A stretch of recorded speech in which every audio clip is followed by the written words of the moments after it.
Chapter 436. Ning Ke did not see Chen Pipi and Tang Xiaotang at the back of the mountain of the academy. He could not help but feel curious. When he left the back of the mountain and passed by the old library, he went upstairs to read some books. He saw third sister Yu Lian by the east window and bowed to her. Unexpectedly, she did not know where Tang Xiaotang was. Was Chen Pipi really in love with Tang Xiaotang? He smiled as he thought about it. Then his expression became a little solemn. Some things belong to everyone. It's meaningless to worry about them. Yu Lian put down the pen in her hand and looked up at him. She said, "For example, your business will always be your business, and you can only handle it yourself." It was already the deepest part of late spring. The east window was sheltered from the blazing sun. The wind filtered through the green trees outside the window was not dry yet. But in the forest by the wetland, cicadas were already singing. Ning Ke understood the meaning of senior sister's words. Looking at her innocent cheeks and mature and quiet eyes, he suddenly felt that he seemed to have forgotten something very important, which was related to senior sister. The summer wind finally spread from the sea to the depths of the continent. The West Hill Divine Kingdom was located in the southwest of the Tang Empire. It was closer to the sea, so summer came earlier here. The abundant rain and warm air stimulated the plants on Peach Mountain to grow excitedly. Countless green plants grew on the beautiful white jade cliff. The greenery covered the whole mountain, arching around the numerous Taoist temples on the broken cliffs, adding a touch of beauty to the solemnity of this place. There was a stone house in a remote corner of the third cliff. Compared to the luxuriant surroundings, the stone house looked extremely monotonous and even a little withered. There were few people around.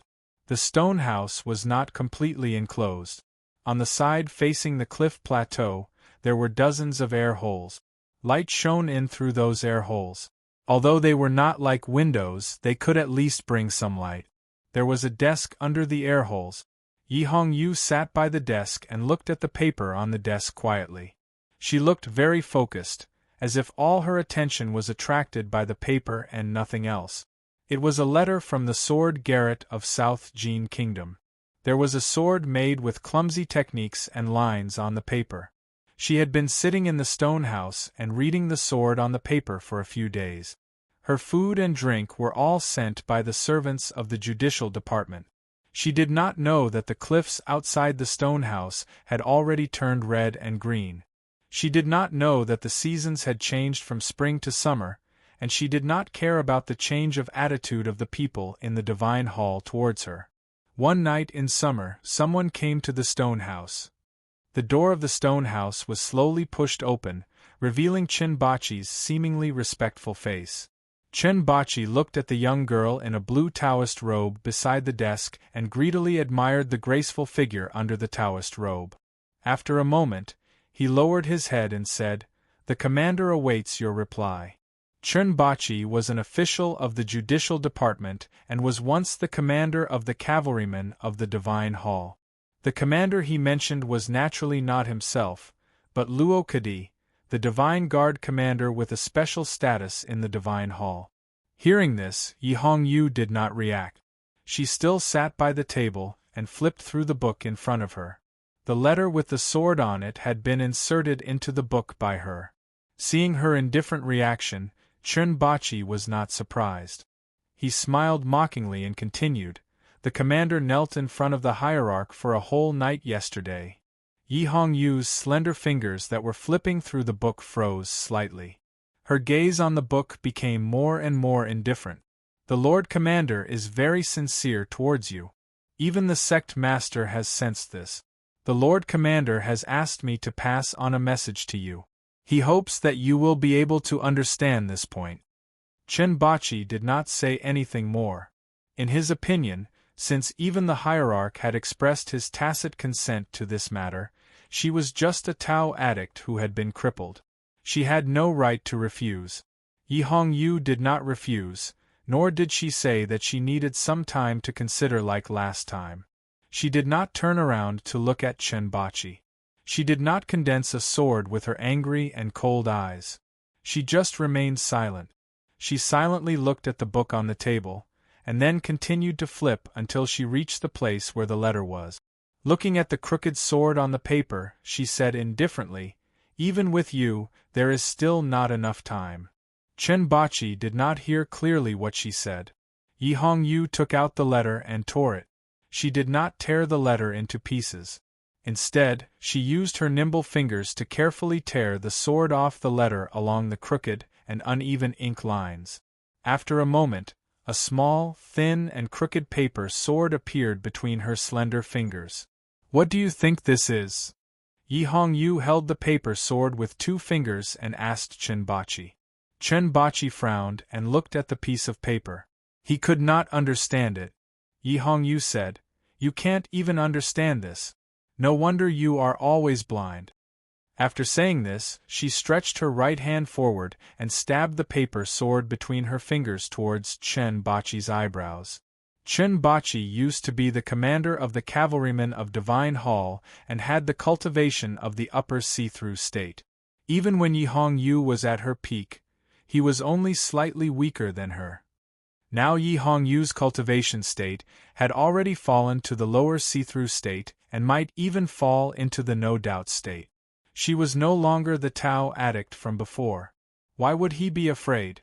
Looking at the paper sword stabbing towards his eyebrows, Chenbachi was shocked and slightly angry. A mocking smile immediately appeared on his face. In his eyes, the paper sword that was about the length of a finger was extremely ridiculous. He thought to himself, she would rather die than bow her head? Then she could only wait to be humiliated. However, the next moment, the mocking smile on his face suddenly froze. Because he clearly felt a vast and boundless aura gushing out from the thin paper sword and instantly enveloped his body.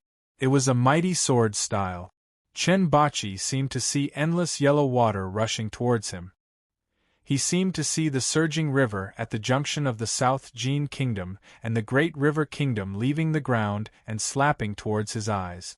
He was terrified and his Taoist heart suddenly became wet and cold.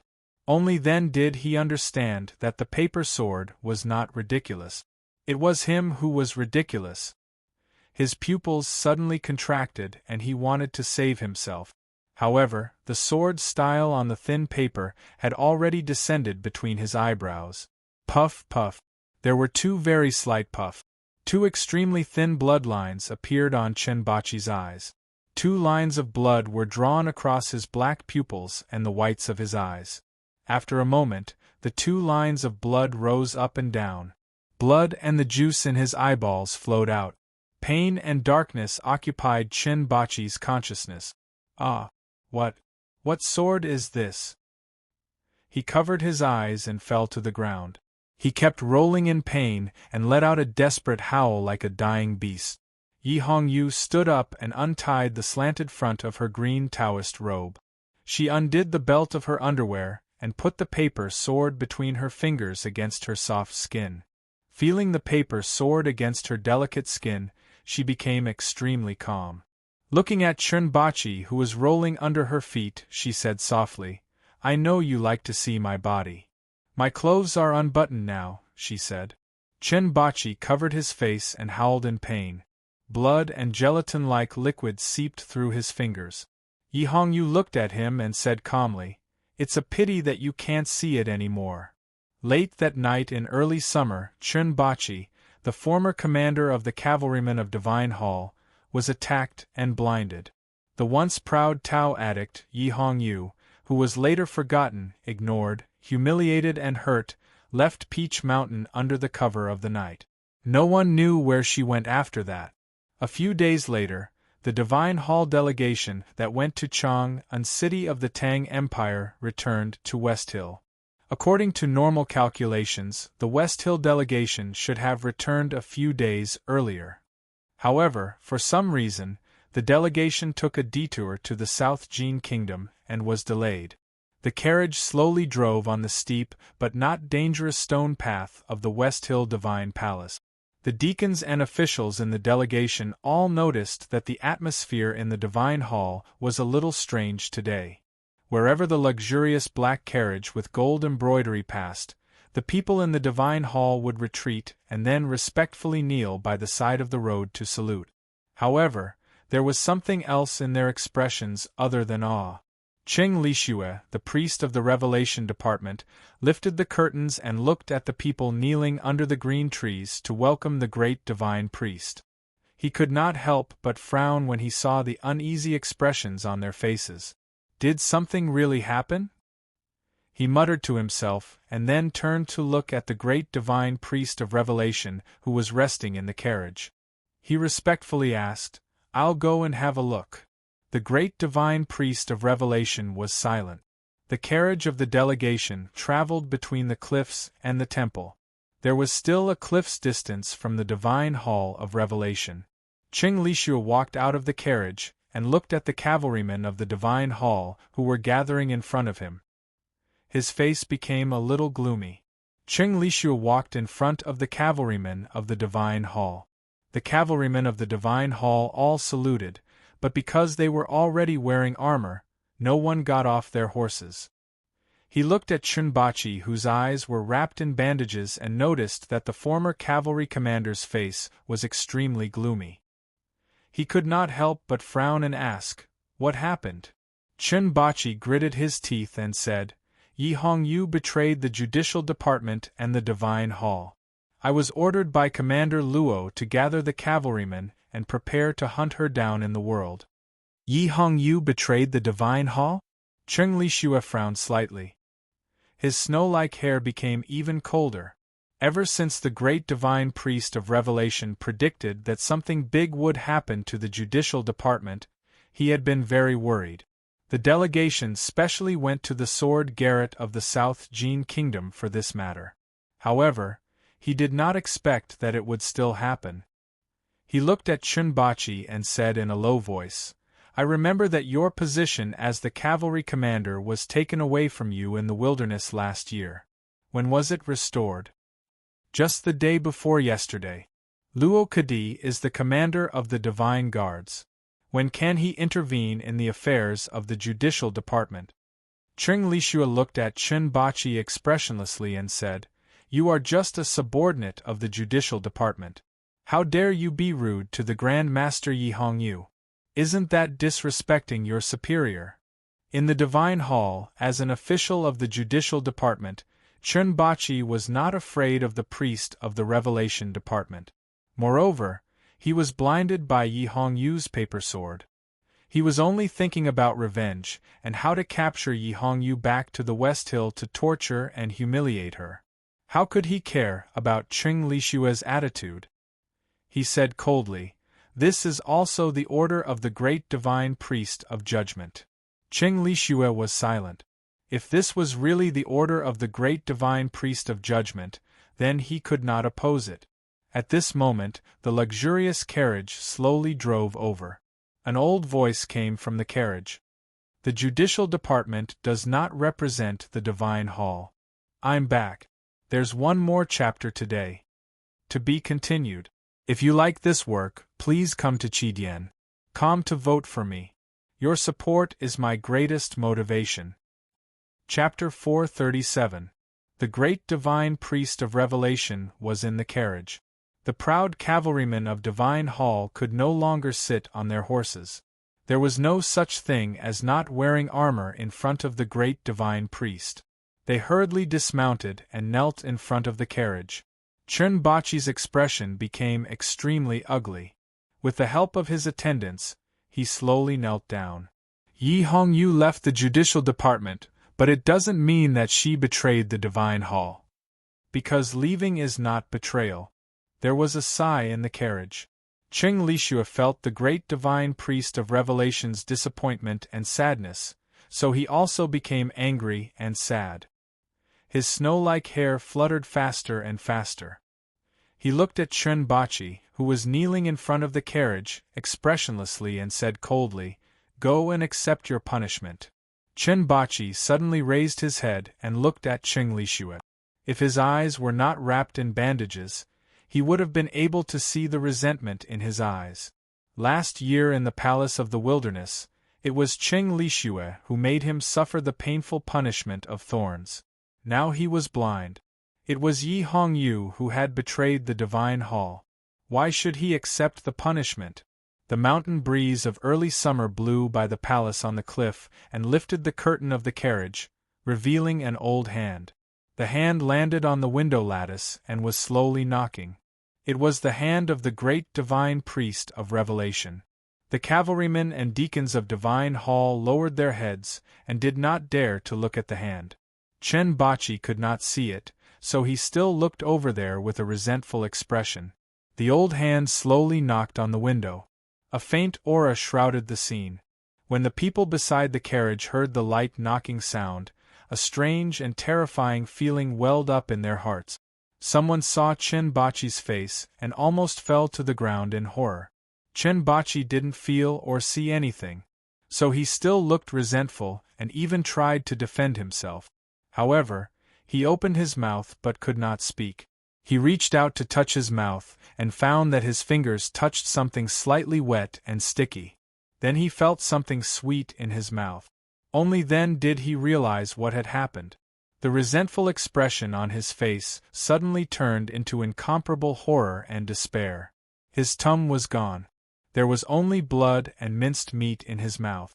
Seeing Chen Bachi's mouth dripping with pus and blood, the crowd was terrified. Someone could not help but exclaim. Several cavalrymen of Divine Hall subconsciously wanted to step forward, but suddenly realized that this must be the punishment of the great divine priest in the carriage. They trembled and stopped.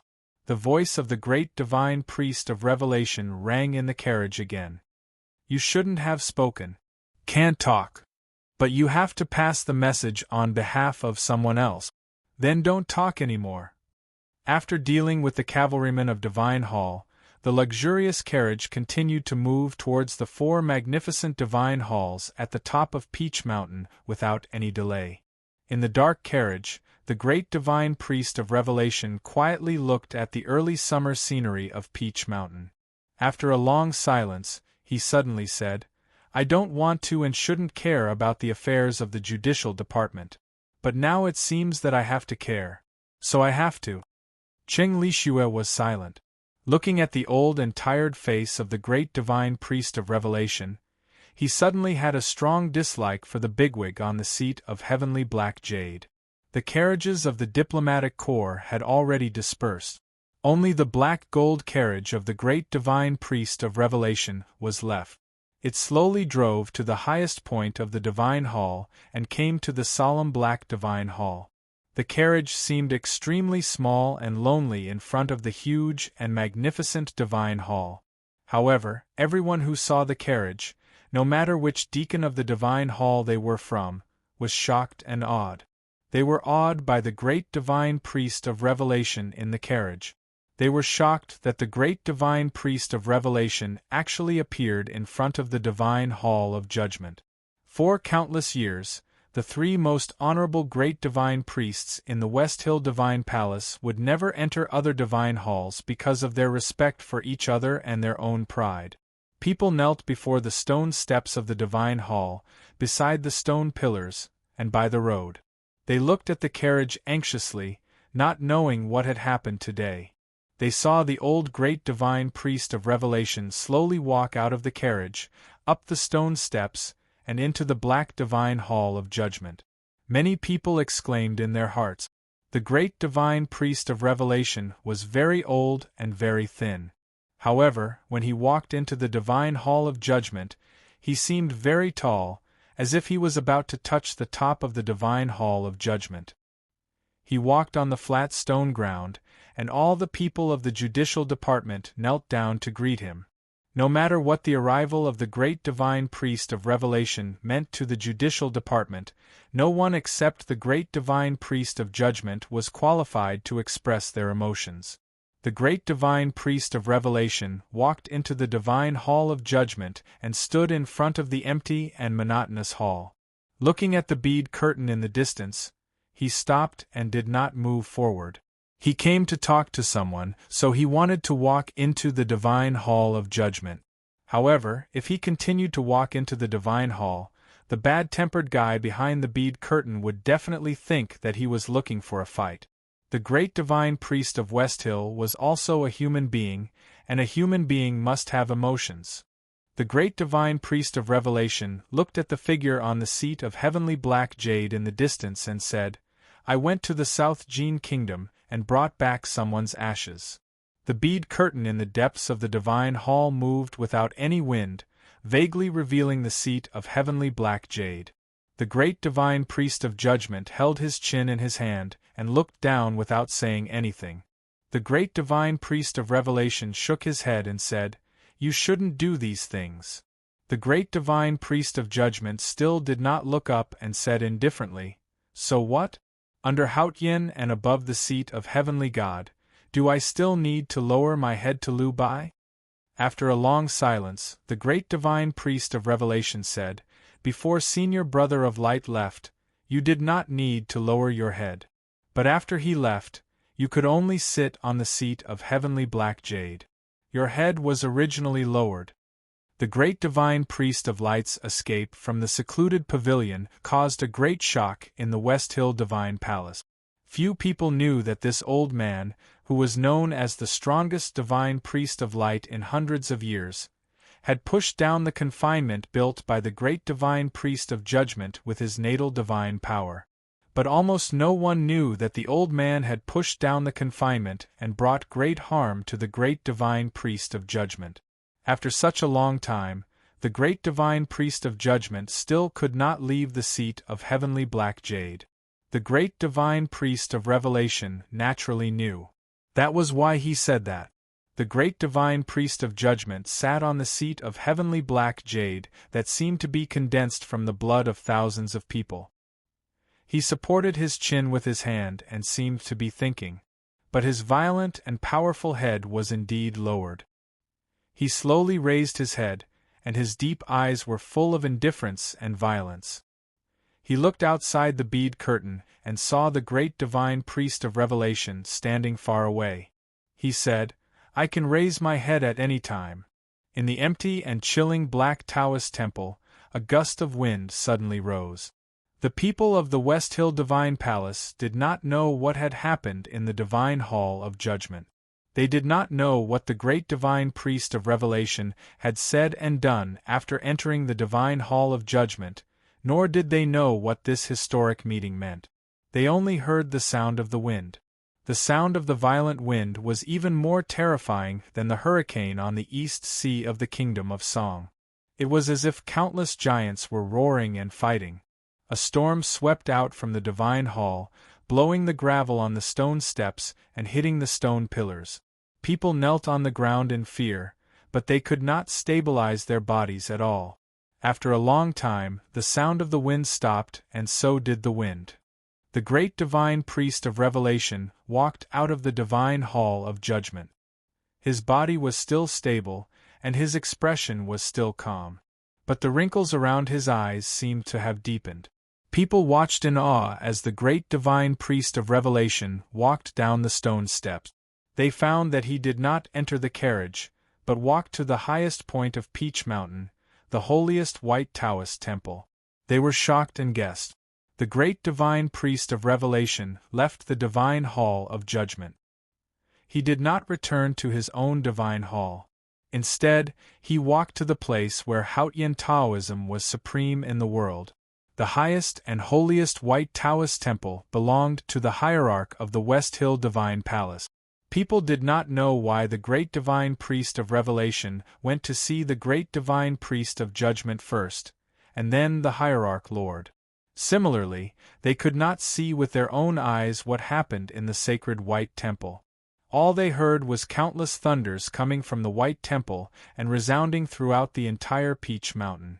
There was a light curtain in the deepest part of the White Divine Hall. The light curtain was composed of the purest Hautyin divine flame. It contained unimaginable power and pressure. The light curtain represented Hautyin's rule over the world. A figure landed on this holy screen of divine radiance. The figure on the light curtain was extremely tall. It was as if his feet were on the earth, and his head was above the blue sky, forcibly separating heaven and earth. Every word the figure said was like a bolt of lightning. That was the supreme ruler of Hautian Taoism in the world, the hierarch lord of the West Hill Divine Palace. The great divine priest of revelation bowed slightly to the giant figure on the light curtain. A voice sounded from behind the light curtain.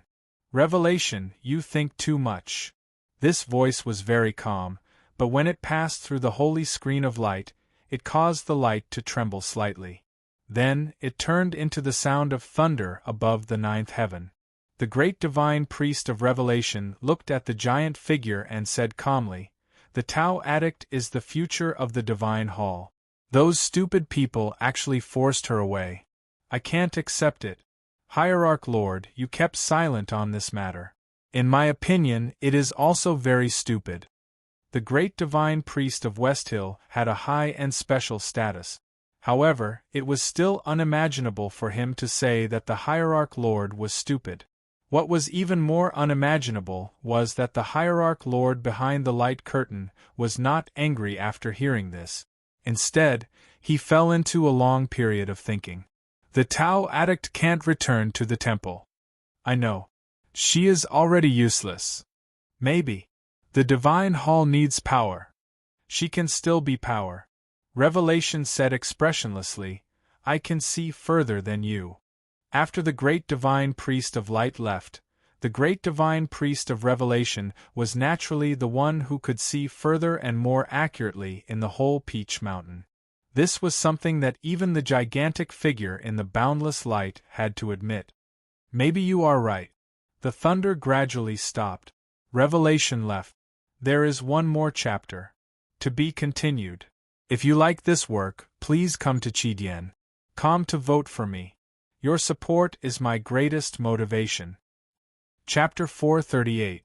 The commander of the West Hill Divine Palace Divine Guards, Luo Kadi, was a tall middle-aged man. When he put on his armor, he looked like a mobile metal fortress. However, when he knelt in front of that screen of light, in front of that enormous figure, he was as humble as a dwarf, as if he was a thin and weak servant. Because he was the most loyal servant of the hierarch lord of the West Hill Divine Palace. He was the guard dog of the Peach Mountain of the West Hill Divine Palace. The divine hall needs power more than ever before. Since the red fish has left, you'll be responsible for taking her back. If she no longer has any power, then I'll allow you to kill her for the dignity of the divine hall. Afterwards, you'll have to find some other kind of power. The hierarch lord stood in the light and said calmly. Luo Kadi kowtowed like a collapsing mountain. The great divine priest of revelation returned to his throne. He gently stroked the throne made of sunflower vines with his old palms and looked at the hundreds of deacons and officials of the revelation department kneeling on the ground of the divine hall. The wrinkles on his face were as deep as the cracks on the cliffs of Peach Mountain. Cheng Lishua waved his hand to dismiss the people who came to greet the great divine priest. Then he walked to the great divine priest and said in a low voice, "It has happened after all." The great divine priest of revelation said, "This is not the big event that I have predicted." Cheng Lishua was shocked and speechless. If the Tao addict's betrayal of the Peach Mountain was not a big event, then what was the big event that the great divine priest predicted would happen to the judicial department? That really big event has not happened yet. The great divine priest of revelation said tiredly, "All the fates in the world are predetermined by Hautian. The wheel of fate in the Buddhism sect actually means the same thing. What should happen is destined to happen, but it will happen later."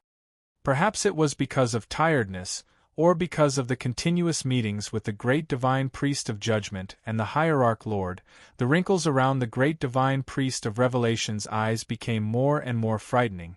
Cheng Lishua looked at the wrinkles around the old man's eyes and felt worried. But he did not dare to ask directly. He asked tentatively, "Where is Yi Hongyu now?" The great divine priest of revelation said with a smile, "This kind of thing does not need to be predicted. Since the Tao addict has left the West Hill, she must have gone to Chang'an." Cheng Lishua's expression changed slightly. He didn't understand why the great divine priest was so sure. The Haotian divine light shines on the world.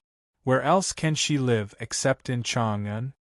The great divine priest of revelation sighed and then said with a smile, "Fortunately, Chang'an is a good city. We can see and learn some interesting things." Cheng Lishua listened to the great divine priest's evaluation of Chang'an city and suddenly thought of his experience at the side gate of the academy. He frowned slightly and said, "That is indeed an interesting city. He Mingxi actually sensed Ning Kei's divine skill earlier than me when Ning Kei fought with Lu Yiqing at the side gate of the academy. He Mingxi was the disciple of Li Qingshan, the nation master of Tang. At the side door of the academy, Ning Kei had slashed at Lu Yiqing with his blade, and the divine light had shone brightly. The cultivators present could not understand it at all. Only Cheng Lishue and He Mingxi had reacted. Cheng Lishue crashed through the wall of the carriage. He Mingxi crushed the carriage wheel. Cheng Lishue was the Grand Master of the Revelation Department of the West Hill Divine Palace. It was not surprising that he could judge Ning Kei's divine skill so quickly. How could He Mingxi do the same? Recalling the scene at that time, Cheng Lishue frowned and said, "I can confirm that He Mingxi's state should be higher than mine. He is definitely not as weak as the rumors say." For hundreds of years, the greatest wish of the West Hill Divine Palace has been to invite the South School of Haotian back. Other than the boring dignity and reputation, of course, it is also because the people in the South School are extraordinary. Since younger brother Qingshan is the nation master of Tang, how can his successor be as weak as the rumors say? The great divine priest of revelation said slowly, "I don't know how the Tao addict's trip to Chang'an will affect the relationship between the Divine Hall and the South School. After all, it is a matter for the future." Cheng Lishue thought about what had happened in the Divine Hall and the attitudes of the Hierarch Lord and the great divine priest of judgment. He said bitterly, "I think it will be difficult for the Tao addict to return to Peach Mountain." The great divine priest of revelation shook his head and said, "She will come back eventually." Cheng Lishue was puzzled and said, "Why are you so sure?" The great divine priest of revelation sighed and said, "If she doesn't return to Peach Mountain, how can the destined event of the judicial department happen?" Summer came to West Hill, and so did Chang'an. The early summer in Chang'an was not unbearably hot. However, the sun in the sky was so hot that people began to feel annoyed. The bluestone slabs in the afternoon began to heat up. The renovation of the Yanming Lake was still going on. In order to finish the project before the arrival of summer, the construction team greatly accelerated under the pressure of money and the Fish Dragon gang. From morning to night, the sound of knocking and grinding echoed in the house by the lake. Fortunately, the original residents had already moved away. Otherwise, they would be tortured by the noise as the weather got hotter. Who knew what kind of conflicts would occur? As time went by, the project entered the final stage. Ning Kei took the tactical array drawing carefully drawn by Seventh Sister and began to go deep into the construction. After all, the money was in place. Mr. Chi of the Fish Dragon gang was too famous. Therefore, although the construction workers thought that Ning Kei's design was unreasonable, they did not make too much resistance. The renovation of the house by the lake gradually took shape, and Seventh Sister's tactical array gradually took shape. Then it was hidden among the flowers and plants on the white walls. The project was not finished. Ning Kei and Sang Sang still lived in the old brush pen shop. Knowing that they were going to move, the merchants on Lin 47th Street were relieved, but they could not help but feel a little sad. They thought that if this bigwig left, the men in black from the Fish Dragon gang would definitely not volunteer to maintain the security here, and the government runners of the Chang and local government would definitely not come here several times a day. Ning Kei did not know what people were thinking. He was really busy these days. He had to study in the back of the mountain of the academy, keep an eye on the renovation of the lakeside, and often go to the palace. The purpose of entering the palace, of course, was to enter the small wooden building. He had to shoulder the safety of the whole Chang and city, and it was related to his plan. Therefore, he had to get familiar with the god-stunning array as soon as possible. Everyone praised his talent in talisman Taoism, and talisman Taoism was originally an interlinked skill. According to reason, he should be able to master the formation that his master Yen Sei left for him very soon. However, it was a pity that his talent seemed to be wasted too much on talisman Taoism and various other skills, and he didn't leave much for the formation. However, Ning Ke had never been a person who gave up when faced with difficulties. Since he had to understand and master the big tactical array, these frustrations would not affect him at all. He took out the usual means of making up for his shortcomings with diligence and splitting books with a knife. As long as he had time, he would go to the palace to learn. His Majesty greatly appreciated his attitude and allowed him to enter the palace at any time. When he walked out of the small building wearily, the emperor would not let him go, but would take him to the imperial study. After entering the palace for more than 10 times, he became familiar with the leader of the Yulin royal guards, the bodyguards, the eunuchs and the palace maids, and even with the empress who ground ink in the imperial study every day. However, he was still not very familiar with the big tactical array of Chang and city. However, this did not mean that he did not gain some benefits from it. Other than some benefits that could not be told to others, the biggest benefit he gained was the countless ancient trees by the Yanming Lake and the things that were continuously sent to the courtyard. The purchase document and the land deed of the house by the Yanming Lake were written with Chao Xiaoshu's name. However, such a big movement could not be hidden from too many people. Li Yu was the first to know about this, so she gave Ning Ke a gift that was absolutely worthy of the identity of the princess of the Tang Empire. The numerous ancient trees that were transplanted by the Yanming Lake were all dug out from her own fiefdom. This was really a great deal, and it could not be bought even with money. His Majesty and the Empress also knew that he was building a new house. The Empress chose a lot of antiques from the palace treasury as a reward, while His Majesty rewarded Ning Ke with many calligraphy treasures. This was the only thing that Ning Ke was not satisfied with. Time gradually passed, and Chang and city changed from early summer to midsummer. The cicadas in the academy became louder, and the heat in the city gradually rose.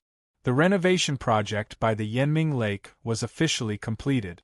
More than 10 houses that used to be separated were opened up, and the old walls that were softened by the lake air were repainted. The narrow alley between the houses was transformed into a stone path in the garden. Flowers and plants were in full bloom, which was very quiet and beautiful.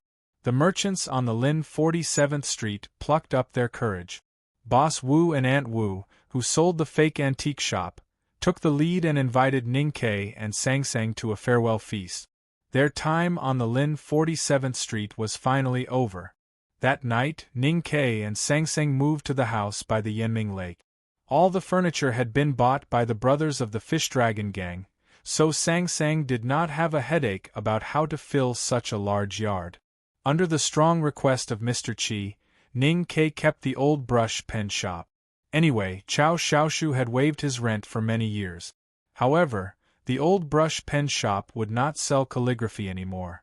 Thinking about it, when the spring rain fell next year, there would be no young calligraphers in the shop called the old brush pen shop, and there would be no middle-aged people holding umbrellas outside the shop.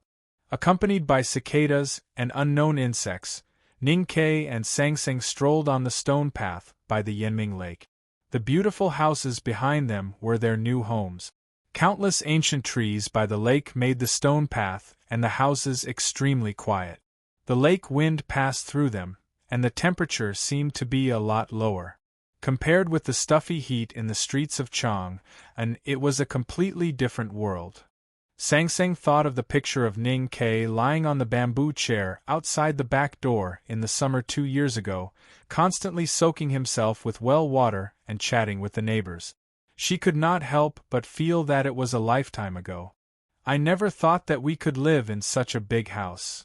When they lived in a cave in Min Mountain, they lived in a tree house, and they lived in a small courtyard in the city of Wei. They had imagined for many times what kind of big house they would live in when they were rich. Now when they strolled in their own big house by the lake, they realized how shabby their imagination was. "It's good, isn't it?" Ning-Ke asked. Sang Sang nodded and said, "It's better than very good. Fuck, there's one more chapter. To be continued. If you like this work, please come to Chidien.com to vote for it. Your support is my greatest motivation." Chapter 439. Standing by the lake, Ning-Ke looked back and saw towering green trees, white walls and black eave. It was a noble scene. Thinking that this was his home, he could not help but sigh like Sang Sang. He said with great satisfaction, "We will live in a bigger house in the future." Sang Sang was a little surprised. She looked up and said, "Bigger houses than here can only be the Princess Mansion and the Imperial Palace."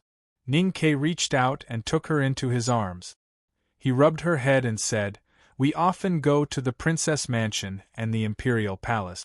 If we really want to live there in the future, I will ask His Majesty." Sang Sang leaned against his chest and laughed happily.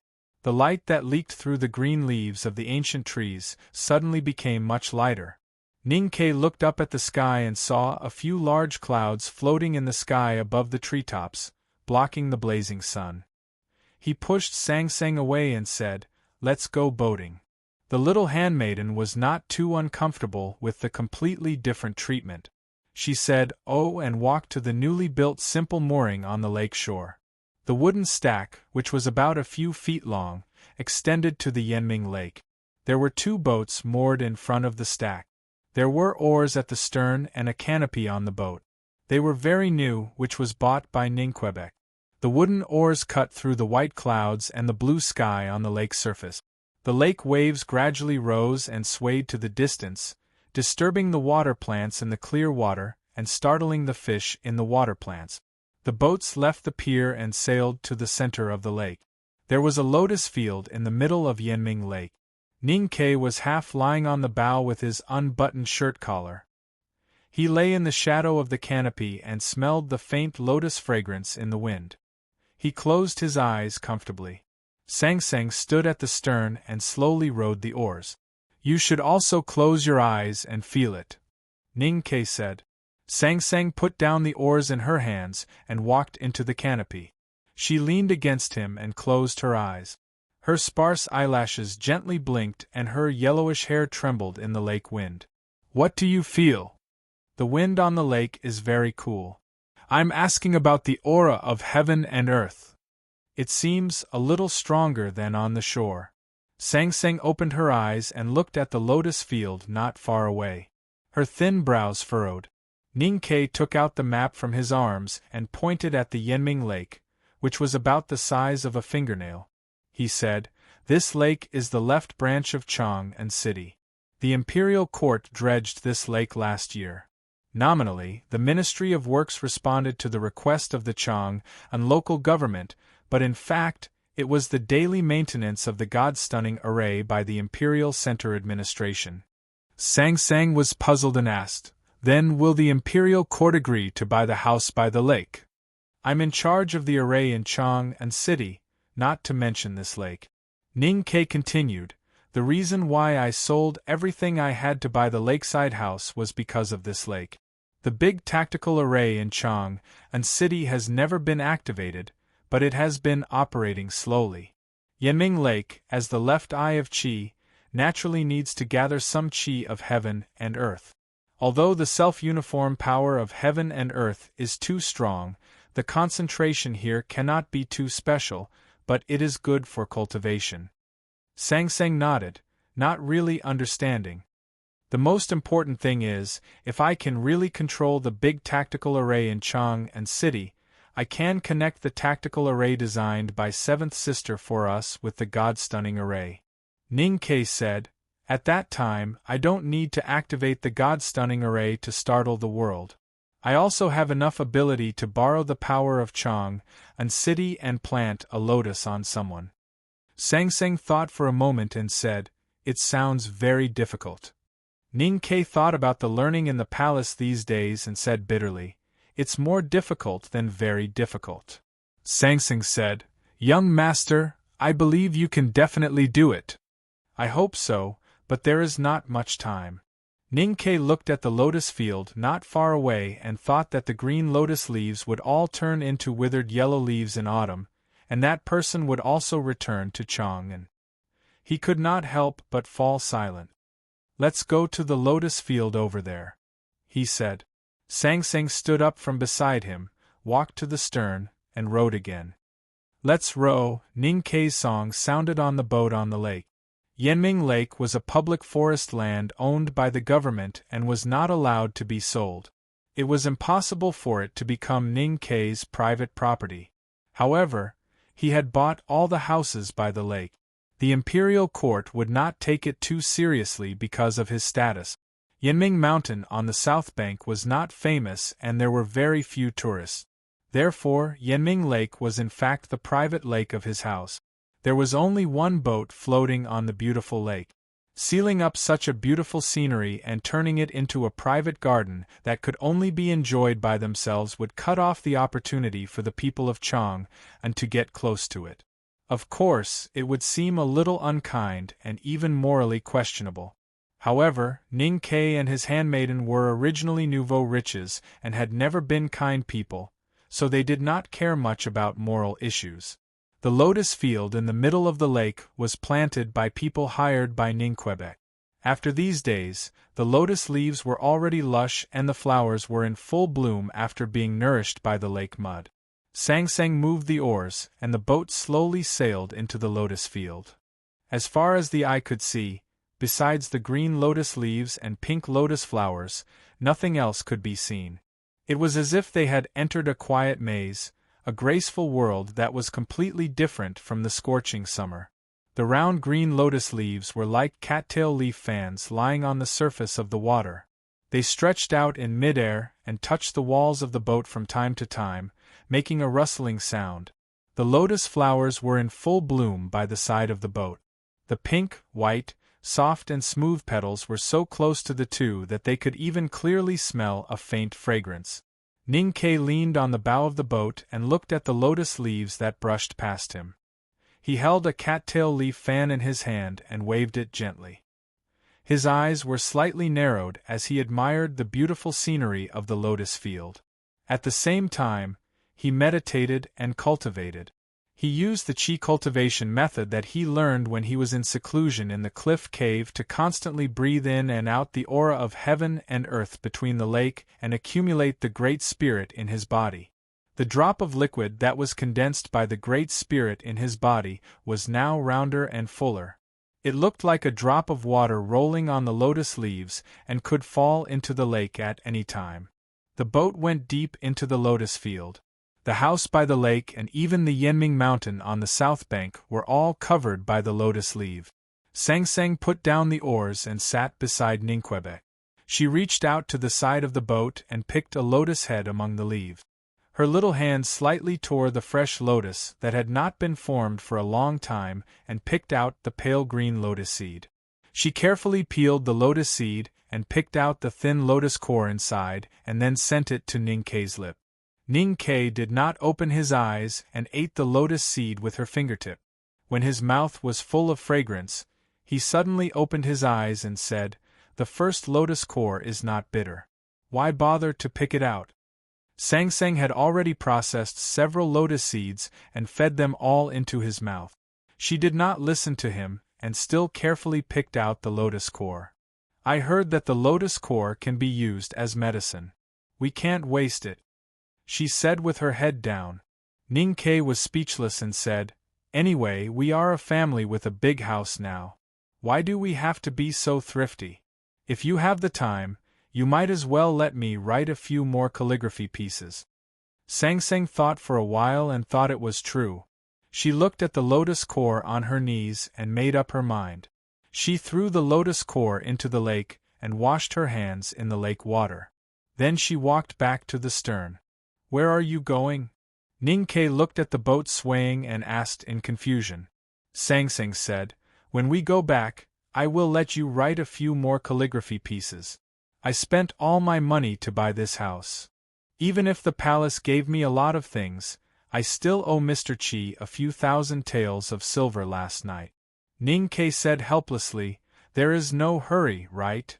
Sang Sang laughed and said, I'm just kidding. Tell me, where are we going at this time? Ning Ke said, just paddle. The boat swam freely in the lotus field. Ning Ke opened the package beside him and took out the small iron can. He carefully touched the deep straight lines on it and found that he really did not have the ability of sixth brother. He casually threw the small iron can into the lake. These days, sixth brother made a total of more than 30 small iron cans, and now he was still making them in the back of the mountain of the academy. As long as there was time, there would be a continuous supply. The small iron pot was filled with enough weight of scrap iron, which increased the power of the test. Moreover, when thrown into the lake, it could be guaranteed that it would not float. The relatively troublesome thing was the fire fu in the small iron pot. Although Ning Ke's psyche power was much stronger than that of ordinary cultivators, it still made him feel a little tired to make more than 30 fu papers with the most powerful talisman power. Sang Sang rowed. He leaned against the bow of the boat and threw the small iron pot into the lake from time to time, ignoring the fish on the lotus leaf. The boat swam freely and he threw it casually. This scene seemed to be comfortable and natural, but in fact, he firmly remembered the position of the small iron pot in the lake. The boat moved among the lotuses and the green leaf. The lake water suddenly broke, making a clear and pleasant sound. It was like frogs jumping from the boat into the lake from time to time. When the boat sailed out of the lotus field, the small iron pot had completely sunk into the lake. At this time, the sky was covered by rain and clouds, and no one knew when it was dusk. Ning Ke stood at the bow of the boat and looked at the shore that was getting closer and closer. There was a steep but not high Yinming mountain on the shore. He squinted his eyes and felt the lake breeze, which was much cooler than yesterday, caressing his cheek. It was very comfortable. The boat reached the south bank and the two went ashore into the forest. They picked up the grass along the way and finally reached the peak of Yinming Mountain. The peak was not high, but they could overlook the lake. Ning Ke looked at the courtyard on the north bank of the lake and looked at the looming lines between the trees and Eve. He silently compared it with the tactical array left by Seventh Sister in his heart and confirmed that there was no difference. If Haotian can give me enough time to connect this lake with the God-stunning array, then I believe that I can kill anyone I want here. Just after he said this, it seemed that Haotian could no longer tolerate his arrogance. A light suddenly flashed in the depths of the dense rain clouds in the sky, and then there was a rumbling thunder. The rain fell without warning and instantly turned into countless water curtains, covering the entire Chang'an city. Yinming Lake and Yinming Mountain were silent in the rain. At the moment when the lightning flashed and thunder roared, Sang Sang opened the big black umbrella as fast as she could. Ning Ke looked up at the black umbrella and said, "It is easy to be struck to death with an umbrella in a thunderstorm." Sang Sang said, "You said that when we were young, but we were not struck to death." Ning Ke sighed and said, "It is indeed a very magical world. Then close your eyes and feel it." The rain was pouring. Thunder and lightning intertwined. Sang Sang stood on the edge of the cliff, facing the turbulent lake water. She closed her eyes and held the handle of the big black umbrella tightly. After some time, Ning Ke asked with a serious expression, "How do you feel?" Sang Sang opened her eyes, which were brighter than the lightning in the rain clouds. "I can feel everything. That's all for today. See you tomorrow. I am really not used to writing during the day. My eyes are always blurred, but it seems to be efficient. I hope it can continue." To be continued. If you like this work, please come to Chidien.com to vote for me. Your support is my biggest motivation. Chapter 440. Sang Sang was a little handmaiden. Sang Sang was not an ordinary handmaiden. She had an amazing memory. She could easily remember all the numbers she had seen since she started to count. This could be testified by the soldiers and civilians in the city of Wei. She was very smart. This could be testified by Chin Pippi, who had walked out of the old brush pen shop several times. Chin Pippi was a genius recognized by both Haotian Taoism and Chang an academy. The reason why Sang Sang often seemed a little clumsy or even dull was not that her brain was not good. In Ning Kei's words, she was just a little lazy and did not want to think about many things. Ning Kei knew more about Sang Sang's special features than anyone else in the world, such as her intelligence and her unique ability. However, in the past 10 years, he had not thought about or touched these special features of Sang Sang. This was his instinctive choice, because he could not understand why he had picked up a little baby girl from a pile of corpses by the roadside of the wasteland in Hebei County. The baby girl seemed to be hiding some secrets, which made him feel a little scared. It was not until the great divine priest of light escaped from the West Hill and came to Chang an city and took Sang Sang as his disciple. Sang Sang became the next great divine priest of light in the West Hill Divine Palace. Ning Kei then realized that this was the mark of fate on Sang Sang. This was the lucky chance of the little baby girl. Fate and secrets had already appeared in front of him, so there was no more fear. He could only admit and accept it. In the past 6 months, Ning Kei no longer avoided it. Instead, he began to train or explore Sang Sang's potential in cultivation. Today there was a thunderstorm by the Yanming Lake. Sang Sang stood on the edge of the cliff, holding the big black umbrella. She said that she felt everything. 2 years ago, on the journey from the city of Wei to Chang an city, Liu Qingchen once told Ning Kei that when a cultivator first comprehended the range of the qi of heaven and earth that he could feel represented the aptitude of that cultivator. It could even predict which step he would take in the future. Some cultivators could feel a pond, and some could feel a lake. When the Sage of Sword, Lu Bai, was enlightened, he felt a big river. What Ning Kei felt was a warm ocean. However, he had never told anyone about this because even he did not believe that his cultivation potential was stronger than the Sage of Sword, Lu Bai's. In fact, the various stories that happened during his cultivation journey proved that he was wrong. Sang Sang said that she had sensed everything, but it did not mean that she was more powerful than Lu Bai. It meant something else, something that only she and Ning Kei could understand. "You're trying it now?" Sang Sang handed him the big black umbrella.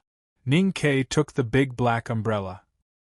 His palms and the umbrella handle were full of rainwater. The psyche power was slowly released from his sense of perception and passed through his palm into the handle of the big black umbrella. Then, it quietly covered the oil-stained surface of the big black umbrella.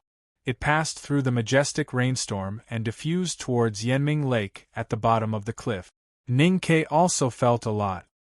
He sensed the lake that was jumping restlessly like boiling water after being hit by the storm. He sensed the lotus leaves in the lotus field that were rattling restlessly like drums. He sensed the frightened frogs under the lotus leaves. He sensed the small iron pots that looked like stones in the depths of the lake. Ning Kei looked up at the sky and tilted the black umbrella backward. The heavy rain immediately soaked his body. The dark clouds in the sky rolled and squeezed. After the dark clouds, there were more dark clouds. Countless raindrops poured down from the layers of dark clouds, looking like countless old black snakes biting each other crazily. Suddenly, an extremely thick and straight bolt of lightning crossed the entire sky from the northwest of Chang an city without warning. It instantly tore apart the rolling rain clouds. The thunder came soon after and exploded above Yanming Lake. Boom! It was unknown whether it was the power of the thunder or something else, but the water of Yanming Lake suddenly fluctuated. Water splashed everywhere and the lotus branches shook violently, as if they would break at any time. Ning Kei looked down at the surface of the lake that was surging like a fountain. He looked at the waves and broken branches that were gradually dispersing towards the shore. He suddenly said, "Yes." Sang Sang wiped the rain off her face and did not speak. After that terrifying bolt of lightning, the sky seemed to have officially begun to get angry. Bolts of lightning came one after another, illuminating Chang an city, which was originally covered in darkness by the dark clouds. The dull thunder did not show any signs of stopping. The continuous explosions did not give the people in the city any chance to breathe. In the violent thunder, Ning Ke held the black umbrella and looked at the north shore of Yanming Lake. He said something, but because the thunder was too loud and the rain was too violent, only he could hear it. He pointed to the courtyard on the north shore and said, "Start from the courtyard." He pointed to the shaking lake and said, "Continue in the lake." Then he looked at Sang Sang and the Yanming Peak under his feet and said, "End here." Sang Sang took the big black umbrella from him and said, "Don't let him go up the mountain." Ning Ke said after a moment of silence, "I'll try my best. If I still can't kill him in the lake and don't let him go up the mountain, then I'll go down the mountain." Sang Sang said, "What about me if you go down the mountain?" Ning Ke said, "You watch me from the mountain." Sang Sang said, "I can help you. You can definitely help me, but that's before I go down the mountain. And I believe that there will be many people watching that day, such as second brother, so you'll be safe." After saying this, Ning Ke walked down the mountain. The heavy rain in midsummer came abruptly and left quickly without any reluctance. When Ning Ke and Sang Sang walked to the lake at the foot of the mountain, the rain stopped. After the rain stopped, they returned to the boat. Ning Ke picked up the boat with one hand and poured out the accumulated rainwater in the cabin. The boat wandered on the Yanming Lake that had calmed down again. After the heavy rain, the air on the lake became extremely clean and fresh. The heat of midsummer was swept away, and the lake wind was filled with the sweet smell of broken green branches. The boat sailed into a corner of the lotus field. Here, the lotus branches were broken, the lotus flowers were broken, and the lake water was turbid. It looked very miserable. No matter how powerful the thunder and lightning in the sky was, it could not cause such a scene. Some traces of iron slag could be vaguely seen on the broken lotus leaves floating on the lake. Ning Ke looked at the broken lotus branches in the lake and said with a smile, "Keep the broken lotus and listen to the thunder." Tuyang City was located in the northeast border of the Tang Empire. It was near Min Mountain and the wilderness. Even in midsummer it was extremely cool. After the summer, the rain gradually increased, but thunder was rarely heard. There was more rain, but it didn't mean that people could dig lakes and plant lotuses like in the south. Only the general's mansion had a lotus pond in Tuyang City. Only a few people could see the wilted lotus. Naturally, not many people in this border town would lament about the wilted lotus like the poets and scholars. However, when the people in Tuyang City saw the broken Tang Empire cavalry in the meadow outside the city, they could not help but be shocked and even shocked to the point of speechlessness. For many years, the Tang Empire's army had not suffered any losses. The northeast border military led by General Xiahou had never lost a battle. Why was the cavalry outside the city a broken army?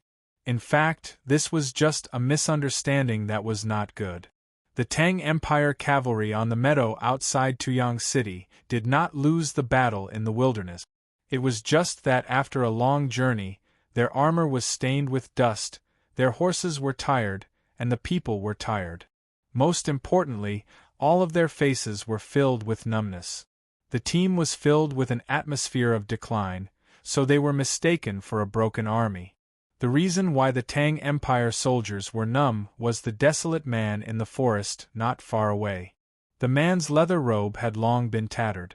Blood mixed with dust was smeared on the clothes that he had stolen from somewhere. He looked extremely tired and could even collapse at any time. It was such a seriously injured man who followed the Tang Empire cavalry from the depths of the wilderness to the outside of Tuyang City and did not collapse. The Tang Empire cavalry looked at the man in the distance with numb expressions and even some reverence in their eyes.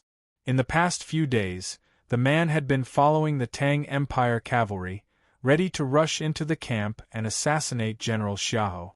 He had tried 17 times and failed 17 times, but he still persisted. It was not that the Tang Empire cavalry did not want to kill the man, But the man proved with his strength and perseverance that he was difficult to kill, especially when the Tang Empire soldiers did not want to pay the price of mutual destruction. Ambushes and counter-ambushes, ambushes and encirclement, happened continuously in this long journey, and then ended in silence. The man could not kill General Xiao. Xiao and his invincible cavalry could not kill the man either. It had happened too many times. All the Tang Empire cavalry, even the proudest generals, were a little numb when faced with the powerful man who was like a beggar. The sound of hooves rang out and the vigilant cavalry parted to form a path. Xiao galloped over and looked at Tang on the meadow in the distance without any emotion on his face. In the past few days, the Tang Empire cavalry had tried everything to lure and kill the powerhouse from the Devil's Doctrine. They had almost succeeded several times, but in the end the other party had escaped. Tang also had a few opportunities to successfully get close to Xiao and force Xiao to start a fierce battle with him. Xiao was not fighting alone. He had countless cavalrymen as guards. So, in this continuous battle, Tang was ultimately at an absolute disadvantage. Now Tang was seriously injured and did not have the demeanor of a powerhouse from the Devil's Doctrine. He was more like a poor beggar. However, Tang was not dead, and Tang still insisted on killing him. Xiao was also seriously injured. The armor made by the Academy on his body was finally destroyed by Tang's demonic blood-red broadsword the day before yesterday. Behind me is Tuyang City. Xiao looked at Tang on the meadow in the distance and said indifferently, "You have no chance." Tang said, "I have said that you are old." Xiao said, "I have also said that old and frail means nothing to you and me." Tang said, "The problem is that your heart is old. From the moment you decided to retire, you are really old. Old is weak. If Tuyang City was 100 miles away, you would definitely die in my hands." Xiao was silent and found that what Tang said was right. "But I have Sunsoil City, and I have countless cavalrymen who are loyal to me." Xiao said, "And you are only one person." Tang said, "If you could understand that fighting is ultimately a personal matter, maybe you would not have made so many mistakes and would not be as old as you are now." In midsummer, the grass was long and the eagles were flying. There were countless wounds on Tang's body. Blood was still dripping, falling on the grass and starting to burn. Xiao covered his mouth with his fist and began to cough. There was blood flowing from his fingers, like an injured eagle on the rock wall. Eagles were generally called eagles. However, eagles could grow old, but humans could not.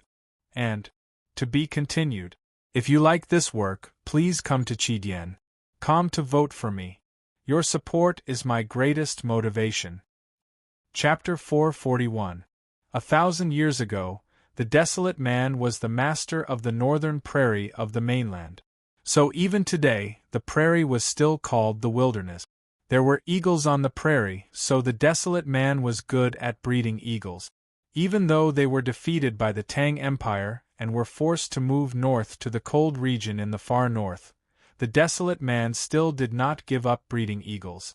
Xiao was a desolate man, so was Tang, so they were familiar with breeding eagles. Looking at Tang, who was dressed in rags and dirty like a beggar, on the meadow by the mountain forest in the distance, Xiao suddenly remembered his experience of training an eagle when he was a child. He remembered the scene of the young and tender eagle teetering on the iron frame but refusing to lower its head stubbornly. From the depths of the wilderness to the south, he had been fighting for thousands of miles. He had always been very confident, thinking that he was torturing Tang like an eagle. He used Tang's anger and hatred to make Tang unable to close his eyes and use all of his energy to fight day after day.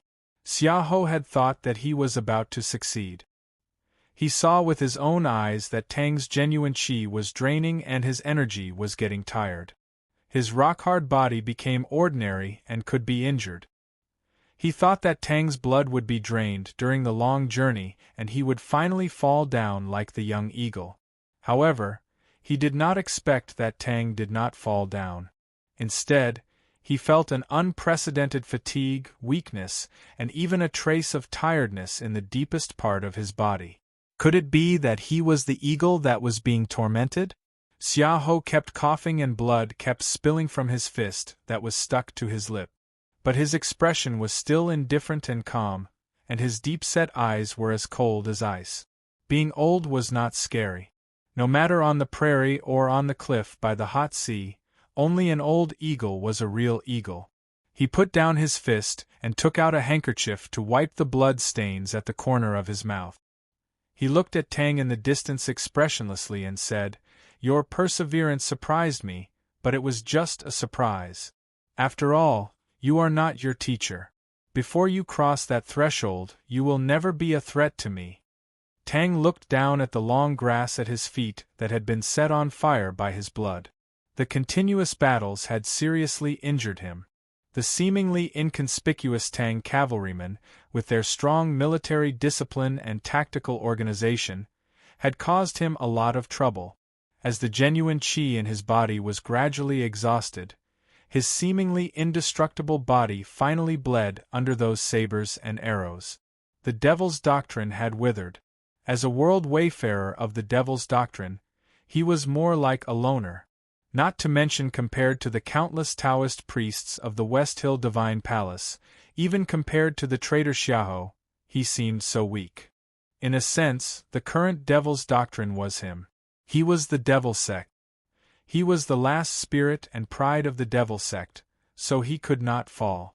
Therefore, even though he was seriously injured and could not see any hope, he still silently fought with Xiahou and the thousands of Tang cavalrymen until they reached Tuyang City. Tang raised his head and looked at Xiahou, who was surrounded and protected by countless cavalrymen. He said, "Look at your body that seems strong but is actually like rotten wood. Ask your heart that seems strong but is actually like mud. If I really can't threaten you, why would you turn around and say these words to me at this time?" Xiahou was silent for a long time and then said, "You can't follow me back to Chang'an. The Central Plains is the human world shrouded by Haotian's divine light. Even heaven can't tolerate you. What can you do?" As the last and strongest survivor of the Devil's Doctrine, Tang could live freely in the wilderness and face Yi Su. But he was very clear that if he really went to the Central Plains, he would inevitably face the endless pursuit of the powerhouses of the West Hill Divine Palace. In the end, he would die. "I really can't enter the Central Plains." Tang looked at Tuyang City not far away and said, "I don't even dare to enter that city. But I have already hurt you. I have made you weak and nervous, so I know you are destined to die." Xiahou said, "Why do you say these meaningless words?" "I won't do meaningless things, and I won't say meaningless things. I am definitely not the only one in the world who wants to kill you. When you leave the military camp and return to Chang'an, or when you retire, the ghosts in the steamer and the little ghosts who died on the road will come to your back and demand your life. Those ghosts will thank me for chasing you all the way, and I will also thank them for chasing you to death." Tang finally nodded to Xiahou and said, "I wish you a happy retirement and a wonderful death." After saying this, he turned and left the meadow, disappearing into the forest. Xiahou silently looked at the deserted meadow and the forest gently blown by the summer wind. Without saying anything more, he gently lifted the reins and rode toward Tuyang City.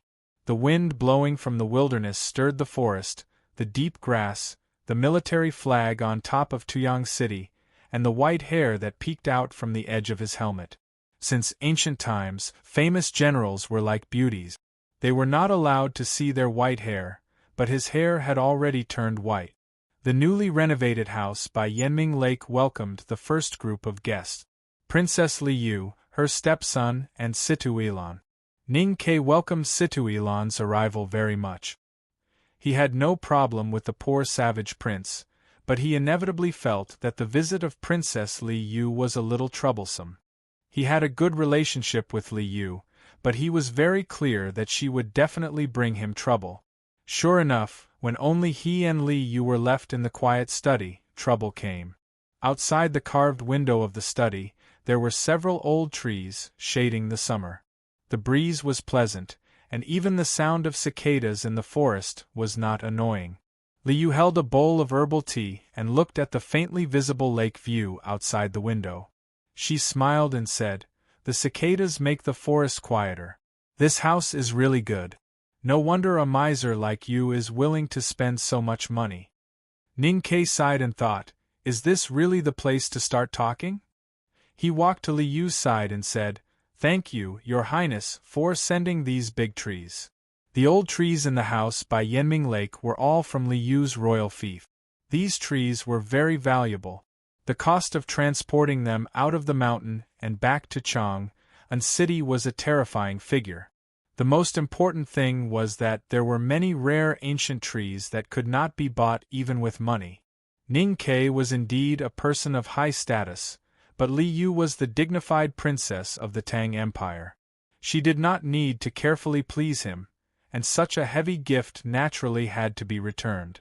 After all, they are just wild things and not worth much. Liu walked to the display shelf in the study and looked at the antiques on the shelf. Her expression changed slightly, and she said with a chuckle, "When I was a child, I asked my father for this brush washer, but he said he gave it to her, so it was not good to get it back. I did not expect to see it in your study today." Ning Ke looked at the stone brush washer and said, "If you like it, you can take it." Liu said with slight mockery, "Why should I take what she gave you?" In Chang'an City, only Liu and her brother dared to call the Empress her. Of course, this could only be a private address. Obviously, Liu did not care about letting Ning Ke see her true attitude towards the Empress. Ning Ke did not reply. Liu looked at him and said with a smile, "I heard that you have been to the palace often recently. You must be very familiar with her?" Ning Ke said, "Indeed, I am much more familiar with her than before." Liu asked, "What kind of person do you think she is?" Ning Ke answered directly, "I don't know." After a moment of silence, Liu said with a self-mocking smile, "I have been opposing her for so many years, but I have never been able to see what she is thinking, let alone you." Ning Ke shook his head and said, "Why think so much?" Liu took a sip of the herbal tea in the cup and frowned slightly. Then she smiled and said, "It's delicious. Is this the mulberry tea made by Sang Sang? I have heard her mention it several times, but this is the first time I have tasted it."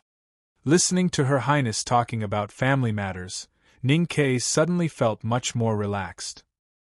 He was prepared to explain how to make mulberry tea and emphasize that it was his own invention. However, he did not expect that Liu's next sentence would come so quickly. The atmosphere took a sudden turn for the worse. "My thoughts are very simple, you know."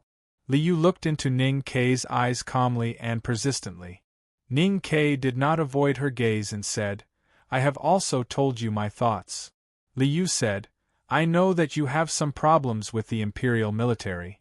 Ning Ke said, "I admit it, but the problems can always be solved, and I don't need to care about them. I don't think that after you killed Huang Xing and Yu Shuizhu, you can still have a good talk with Xia Ho and let those old generals in the military think that you are kind and harmless." Liu said, "These problems cannot be solved. Maybe you really don't need to care about them, but if you want to continue doing something, you have to care about them." Ning Ke said, "Of course I will not admit what Her Highness said. As for the little friction between me and General Xia Ho, I believe it will not last for too long. Everyone knows that Xia Ho is on the Empress's side." Liu said, "The Empress is trying to win you over because she does not want the dispute between Xia Ho and the Academy to continue to expand. But are you willing?" Ning Ke thought to himself, "I also know that the Empress is Xia Ho's sister. Eldest brother had already told him, so he would not reveal this big secret in front of Liu." Liu said, "If the hatred between you and Xia Ho is only the conflict in the wilderness, since Mr. First has already set the tone, I hope you are willing."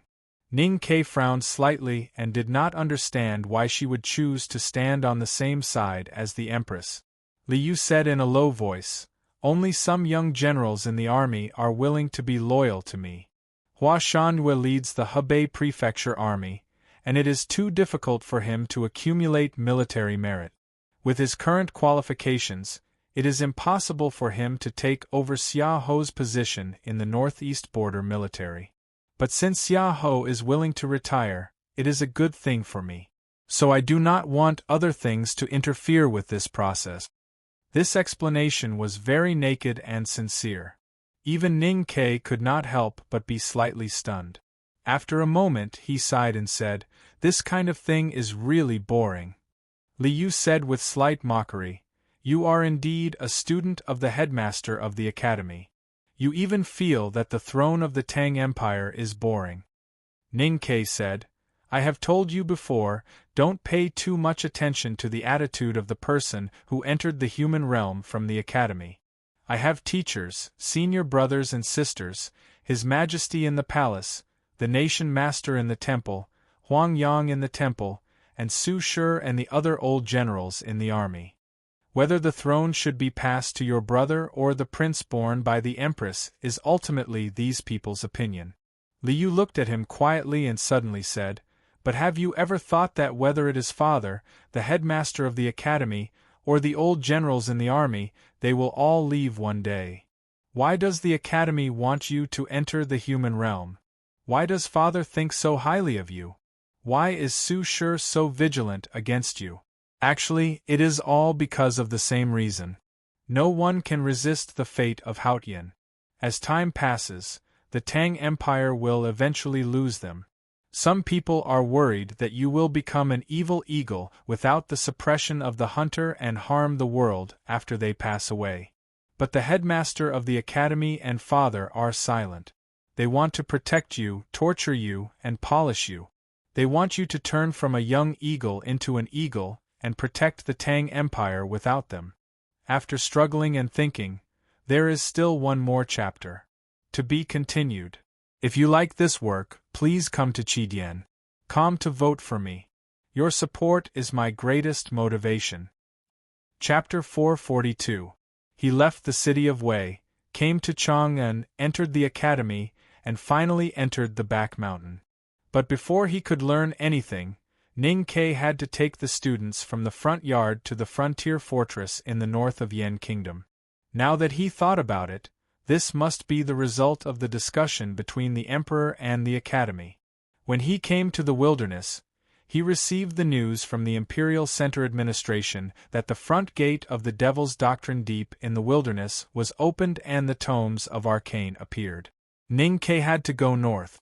After so many tests and even tortures, he finally inherited the mantle of youngest uncle, which was the embodiment of the will of the headmaster of academy. His Majesty and Master Yen Sei did not hesitate to hand over the big tactical array of Chang unto him. These things all proved the trust and expectation of the imperial court and the academy in him. Ning Ke was very clear about this, so he was not surprised when he heard what Li Yu said. But he had never thought about it carefully, because as indifferent and ruthless as he was, he still felt that those deaths were sad things. "I don't think that will happen in a short period of time," Ning Ke said. Li Yu said bitterly, "Maybe what I said is not pleasant to hear. Sometimes when I think about the future, I feel nervous and sad. But people will grow old and die. My father is in the prime of his life, but his health is not as good as it looks. Before I married the Golden Tent, I asked the Imperial Academy of Medicine about my father. My father was seriously injured years ago, and his condition has been worsening ever since. The medicine can't do anything about it, so he often coughed." Ning Ke thought of the scene when he was with His Majesty in the imperial study. He thought of those inexplicably happy curses of idiots and the occasional cough. He was silent. Although Su Shi is a powerhouse at the peak state of martial arts, he is already very old. And the whole world knows that he has an old lung disease. No matter how he nourishes himself, it can't be cured. The headmaster of academy is the most stable and powerful mountain in the Tang Empire. It seems that he will stay green forever. But he has lived for more than 100 years. Can he live forever? Li Yu looked at Ning Ke and said calmly, life, old age, sickness and death are irreversible.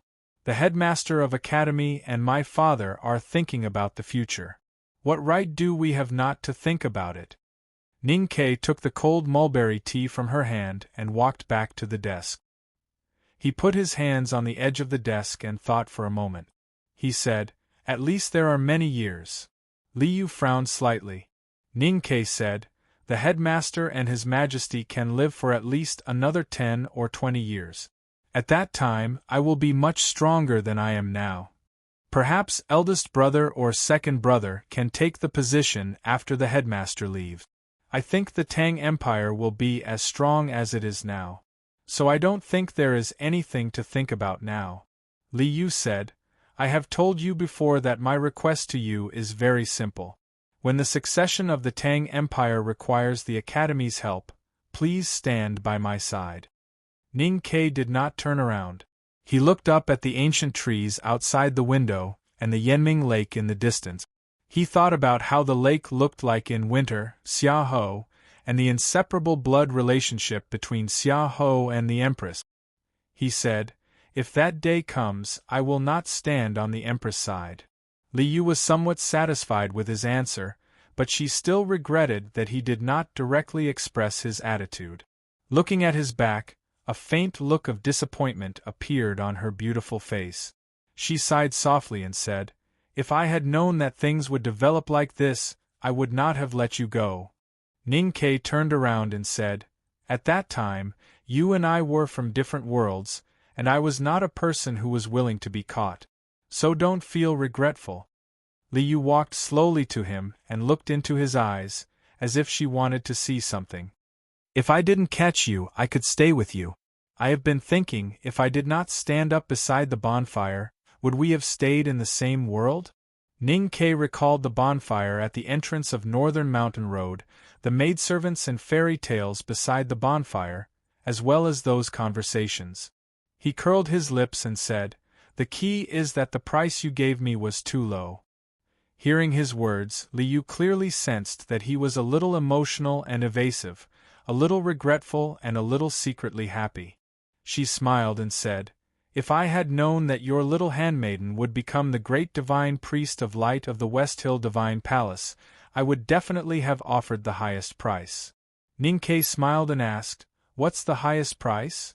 In the eyes of women in the world, Ning Ke's appearance was considered fresh, but not handsome. He was extremely cute when he smiled, especially with his freckles and dimples.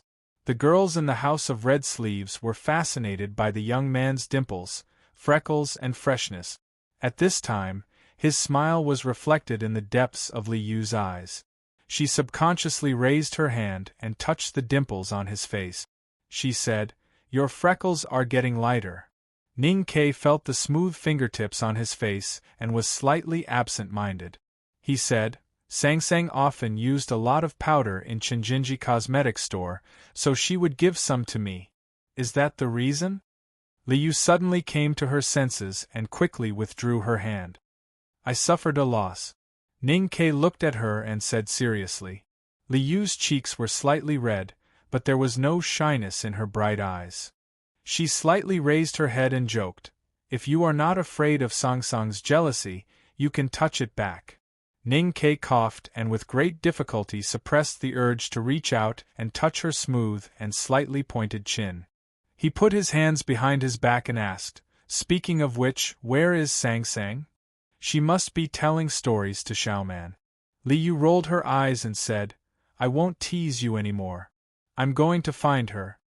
Ning Ke and Situ Ilan walked along Yanming Lake and chatted casually in the cool lake breeze. They only had to be careful to brush away the irritating willow branches that came at their faces from time to time. Situ Ilan was a little disappointed because she did not participate in the spring war in the wilderness, but this disappointment was a little absurd in Ning Ke's eyes. I don't know what you are thinking. What's the point of fighting? You read books in the academy every day and learn needlework in the mansion every day. Don't you feel bored? I am a man, not a girl. If I were you, I would definitely not feel bored. That's not what you said when we were in the Blue Water Battalion. The two walked on the bluestone path. It was just like last year when they walked on the white pebble beach by the blue sea at the frontier fortress. The calm and pure atmosphere surrounded the young man and woman. Stay away from her, Ning Ke suddenly said. Situ Ilan looked up at him and knew that he was referring to the princess. She was puzzled and said, I don't understand what you mean. What do you want to say? There were willow branches hanging down from the lake bank and brushing his cheek. Ning Ke was a little annoyed and reached out to pick one. He said, You were young and could ride with her on the long street and be proud. But if you really want to be a female general of the Tang Empire, you have to understand that it's different from a female army. Situ Ilan thought quietly for a long time and looked up at him. She said, I want to be a female general of the Tang Empire, not someone else's. Ning Ke saw that she understood what he meant and nodded with appreciation. He handed over the grasshopper woven from willow branches and said, This is your reward. Situ Ilan took the lovely grasshopper and was very happy. She said, You are really fast. Ning Ke picked up another willow branch and said, When Sang Sang was young and often cried because of hunger, I would find some leaves and weave some gadgets to make her happy. It's faster to make more gadget. Situ Ilan looked at his expression and said jokingly, Look at the lake and you will find how annoying you are at this time. Ning Ke said proudly, I am good at it. Why shouldn't I be proud? Situ Ilan blinked and asked, Are you proud because of your dexterity or because you made Sang Sang happy?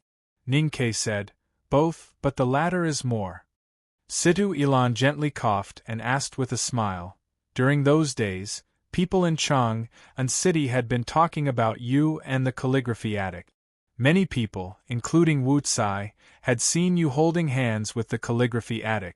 Why did you get together with your little handmaiden a few days later? It was already surprising that Sang Sang suddenly became the miss of the Grand Secretary's mansion. This change is even more surprising. Ning Ke was stunned and asked, Can't I? Situ Ilan raised the willow branch grasshopper in front of her eyes and looked very naughty. She said, Why not? It's just that many people said you played with the calligraphy addict's feelings. They are very ashamed of you.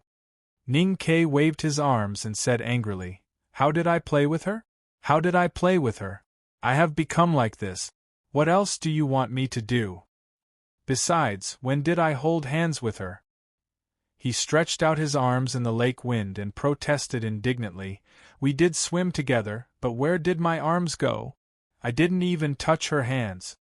The new house by the Yanming Lake was completed. Under Song Song's strong request, Ning Ke did not hire stewards or maids, nor did he waste money on any opening ceremony. But since Li Yu brought Ilan here, Ning Ke thought that he had to put on a show.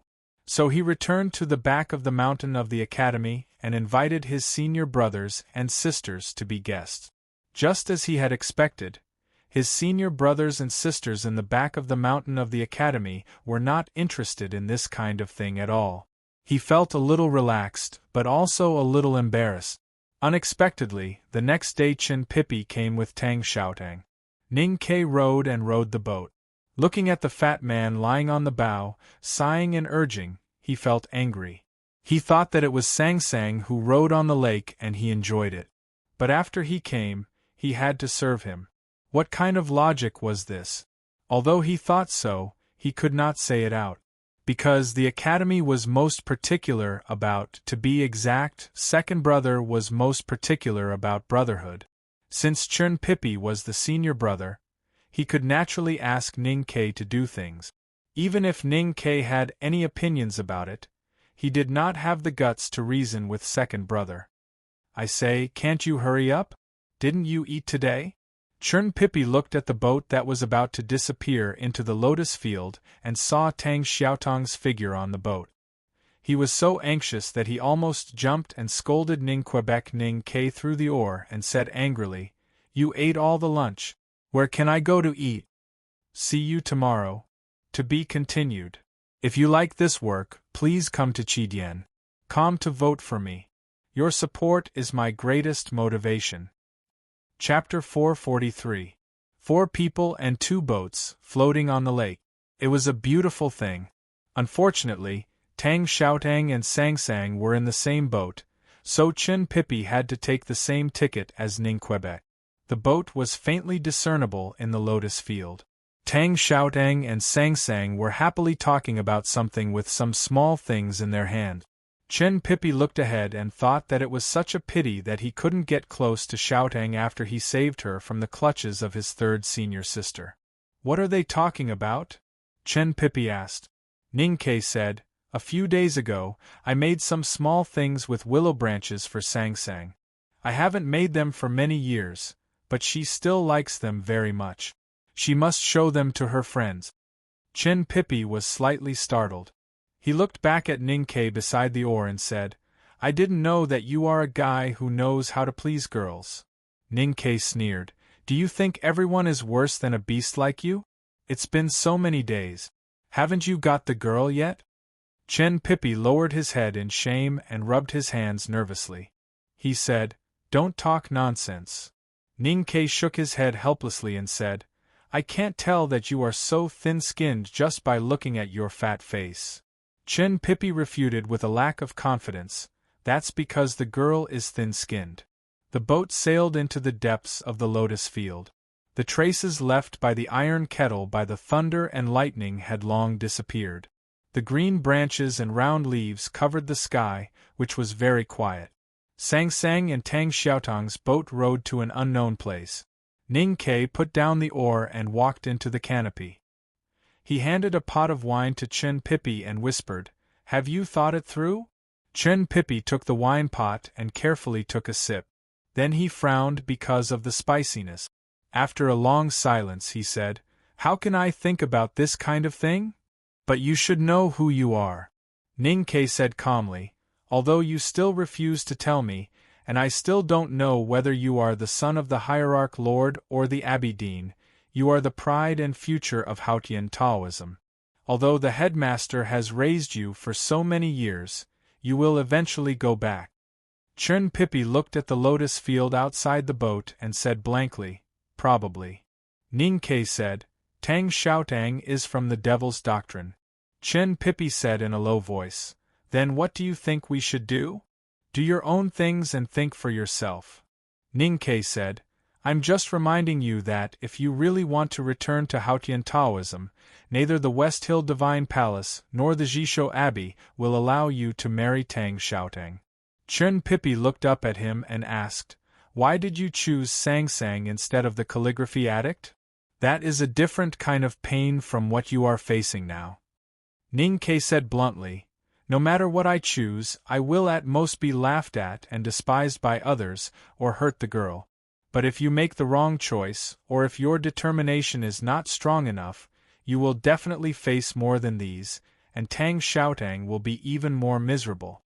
Chen Pippi frowned again. His round face, which was usually carefree and cheerful, showed a rare solemn expression, which eventually turned into endless sorrow. It's going to rain. He frowned and drank all the liquor in the pot as if he was drinking poison. He said with a lisp, I'll take her back to the academy first. Ning Ke stuck his head out of the canopy and saw the clear blue sky above the lotus field. There were no clouds in the sky, and it did not look like it was going to rain. Chen Pippi stroked his chest and said faintly, It's raining here. It's all your fault. It's rare for you to come out and play, but you have to mention these things that make people feel bad. The sky was clear and there was no rain. Chen Pippi, a fat young man who had always been optimistic, felt a cold rain falling in his heart. Gradually, his heart felt like it was going to be moldy. Ning Ke sympathized with his senior brother very much. After sending him and Tang Xiaotang off, he sat by the window of the study and could not help but feel sad when he thought of what Chen Pippi had said on the boat. At this moment, a wind blew from the south bank of Yanming Lake, rustling the lotus leaves in the lake and ruffling the long willows on the lake bank. The wind went around the thick trunk of the ancient tree and poured into the study. Sang Sang sat in the chair, holding a cup of herbal tea in her hand. She squinted at the lake wind that came from outside the window and said, "It looks like it's really going to rain." As soon as the little handmaiden finished her words, the sound of rain suddenly sounded. The pitter-patter of rain fell from the sky, slowly and firmly washing away the summer heat in the woods of the house. It did not take long for the courtyard to be completely wet. I didn't expect it to really rain. Ning-Kay took the cup of tea from her hand and drank it, moistening his throat that was a little dry because of worrying about his friend. Then he looked at the empty cup and asked, "What did Tang Xiaotang say?" Sang Sang hugged her thin legs and put her chin on her knees. She seriously recalled the conversation on the boat in the depths of the lotus field and said, "Tang Tang said that she was a little muddle-headed." Ning-Kay was slightly stunned and asked, "That's it?" Sang Sang said, "She said that she had to ask her brother's opinion on this matter." Ning-Kay thought of the powerhouse from the Devil's Doctrine who wore a leather coat and was as terrifying as a rock. He suddenly felt that the lake wind outside the window was a little cold and suddenly felt more sympathy for Chun Pippi. The rain in the courtyard became heavier and heavier, and the summer heat was quickly washed away. The rainwater on the lawn also accumulated more and more, converging into several thin streams that flowed towards Yanming Lake. Thousands of rivers flow into the sea, it's natural, Ning-Kay said with emotion.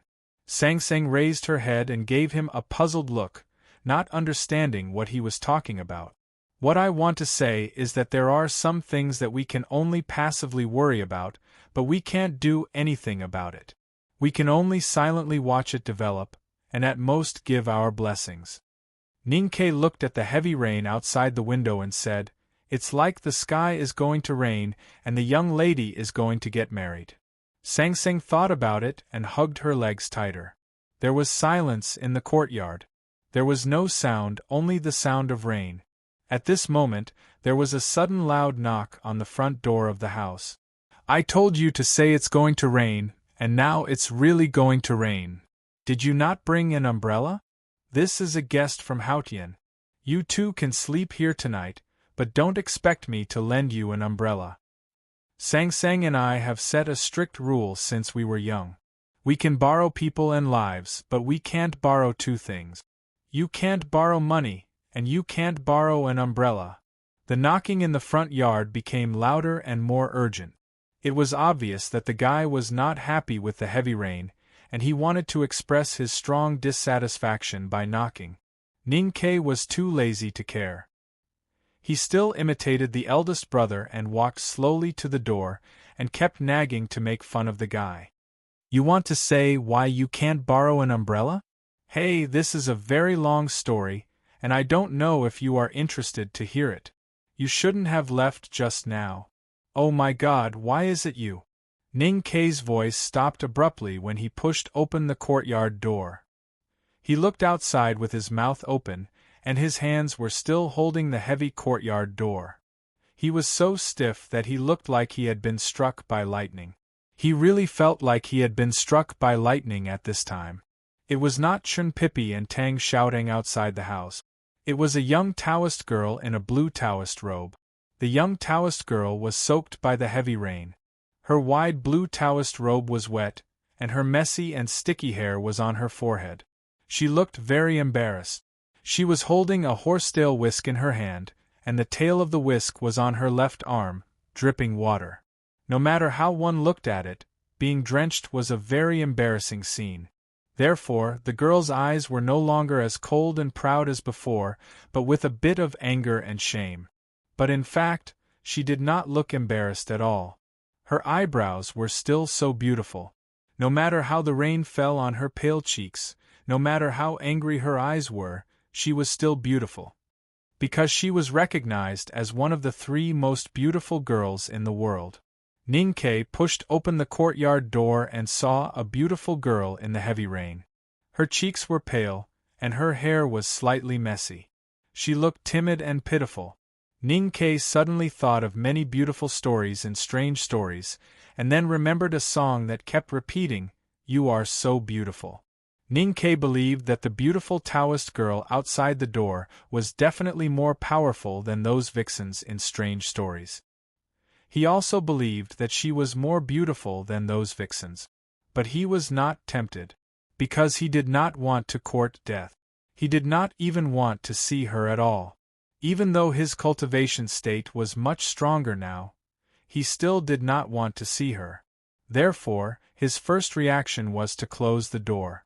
However, just as he was about to close the two heavy courtyard doors with all his strength, he found that the doors were many times heavier than before. Because the Taoist girl in the rain stretched out a palm and placed it in the gap of the door.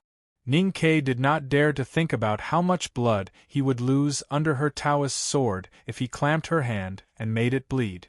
But he still did not stop closing the door. Just as the two heavy courtyard doors were about to clamp the Taoist girl's palm, a faint light suddenly appeared on the tiny hand that was dripping with rainwater. There was a sudden gust of wind at the courtyard door, and the heavy rain falling on the courtyard from the air suddenly stopped. An indifferent and powerful aura gushed out from that palm, instantly evaporating the rainwater and an extremely small green leaf on the surface of the palm. Then, it shattered everything it touched. There was a dull and loud sound at the courtyard door. The people in the distant Chang'an city who were sheltering from the rain under the eaves looked curiously at the Yanming Lake where the sound came from. They wondered if the loud thunder had killed anyone. No one died. But the two doors were destroyed. Ning Ke looked at the big gap in the courtyard door and wanted to cry but had no tears. The splinters of the courtyard door splashed all over his body, and even his face was covered with splinters. He looked very pitiful under the washing of the rain.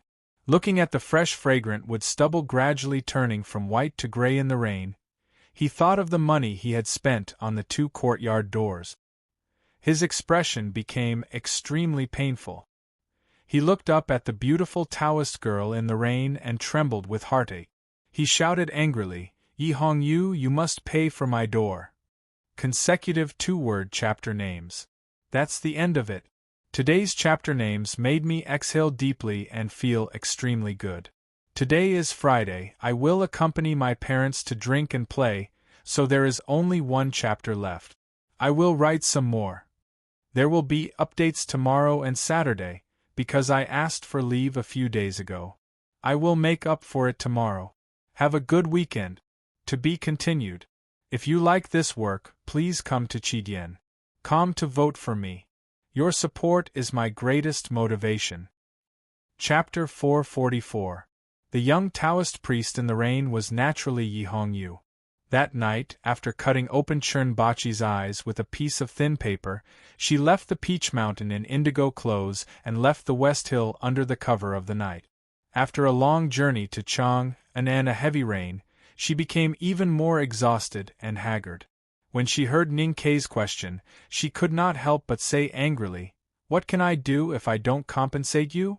Looking at the indifference and anger in her eyes, Ning Ke did not dare to do anything to her. After all, this beautiful female Taoist priest in front of him was the person he feared the most in the cultivation world.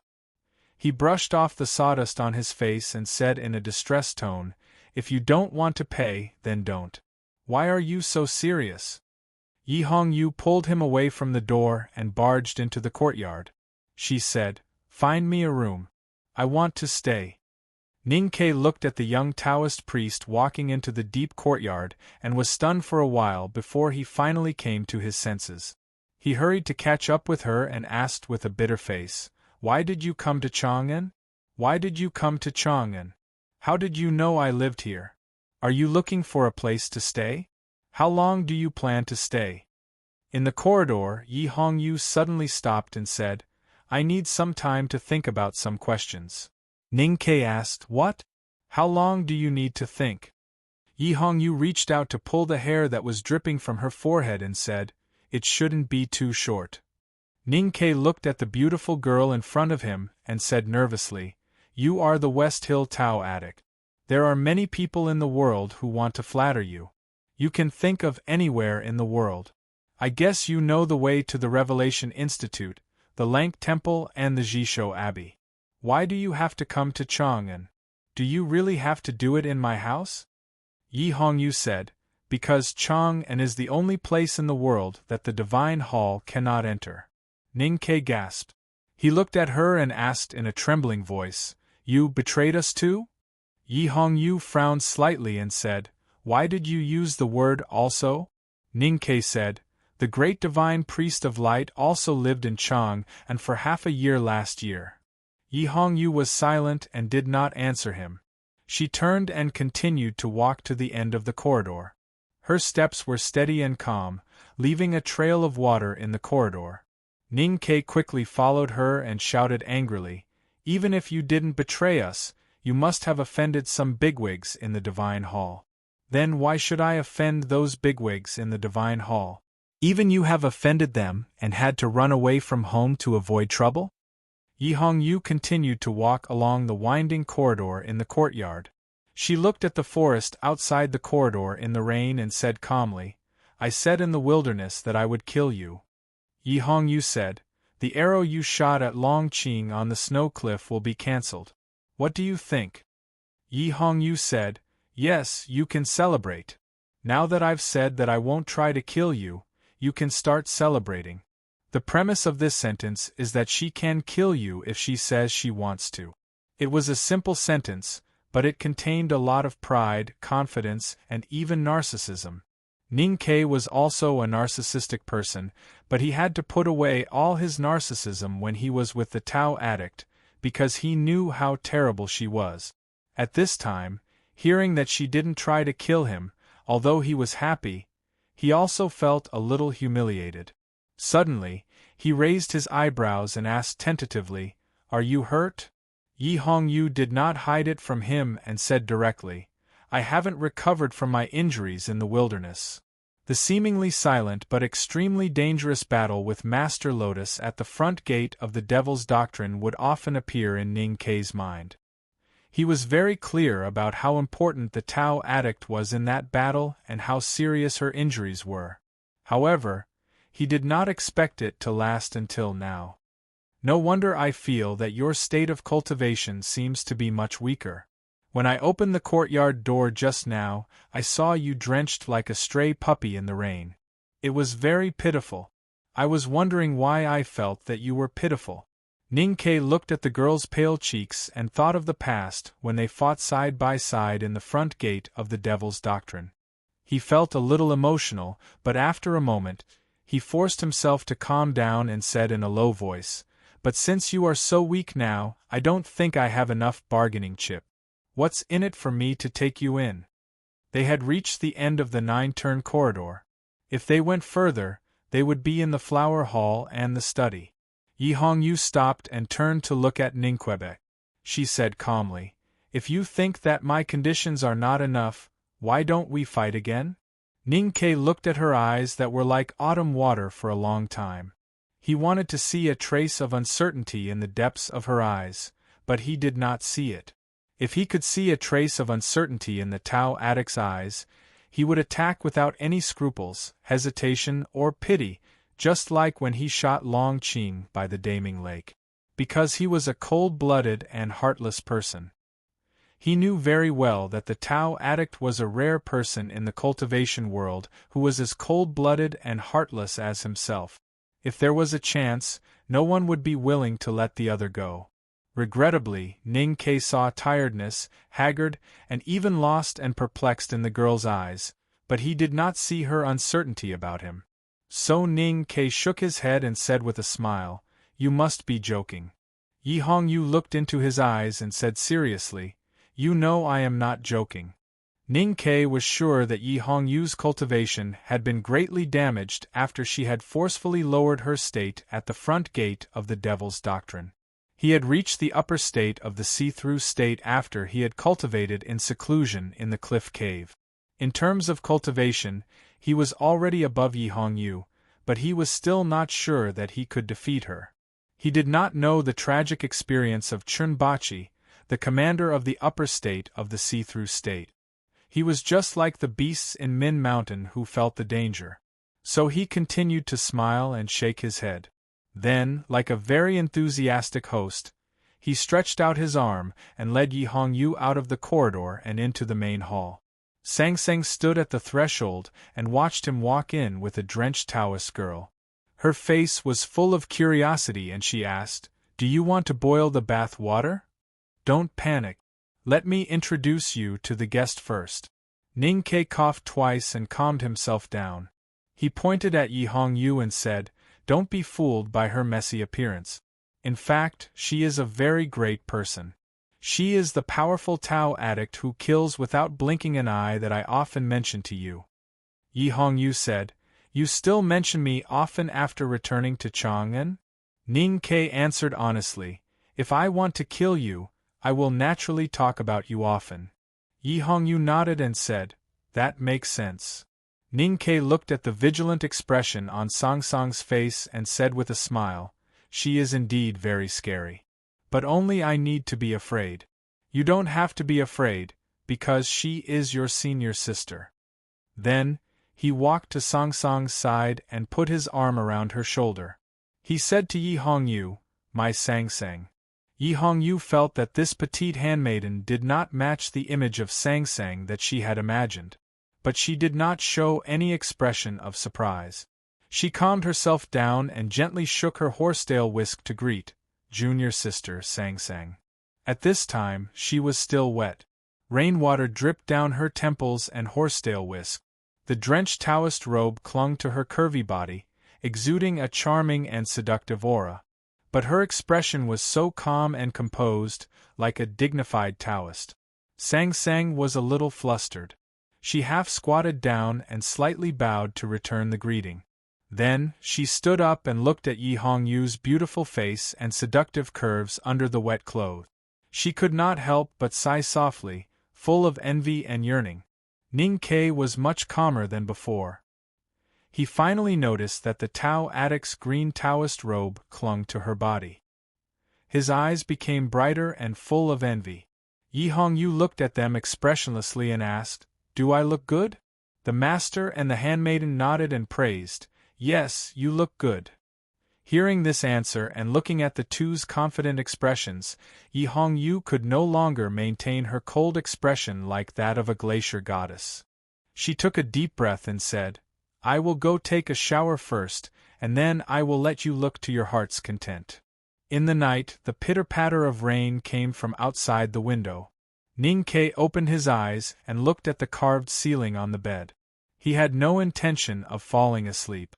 He said, "If she really wants to stay here, it will be very troublesome." Sang Sang slept on the other side of the bed.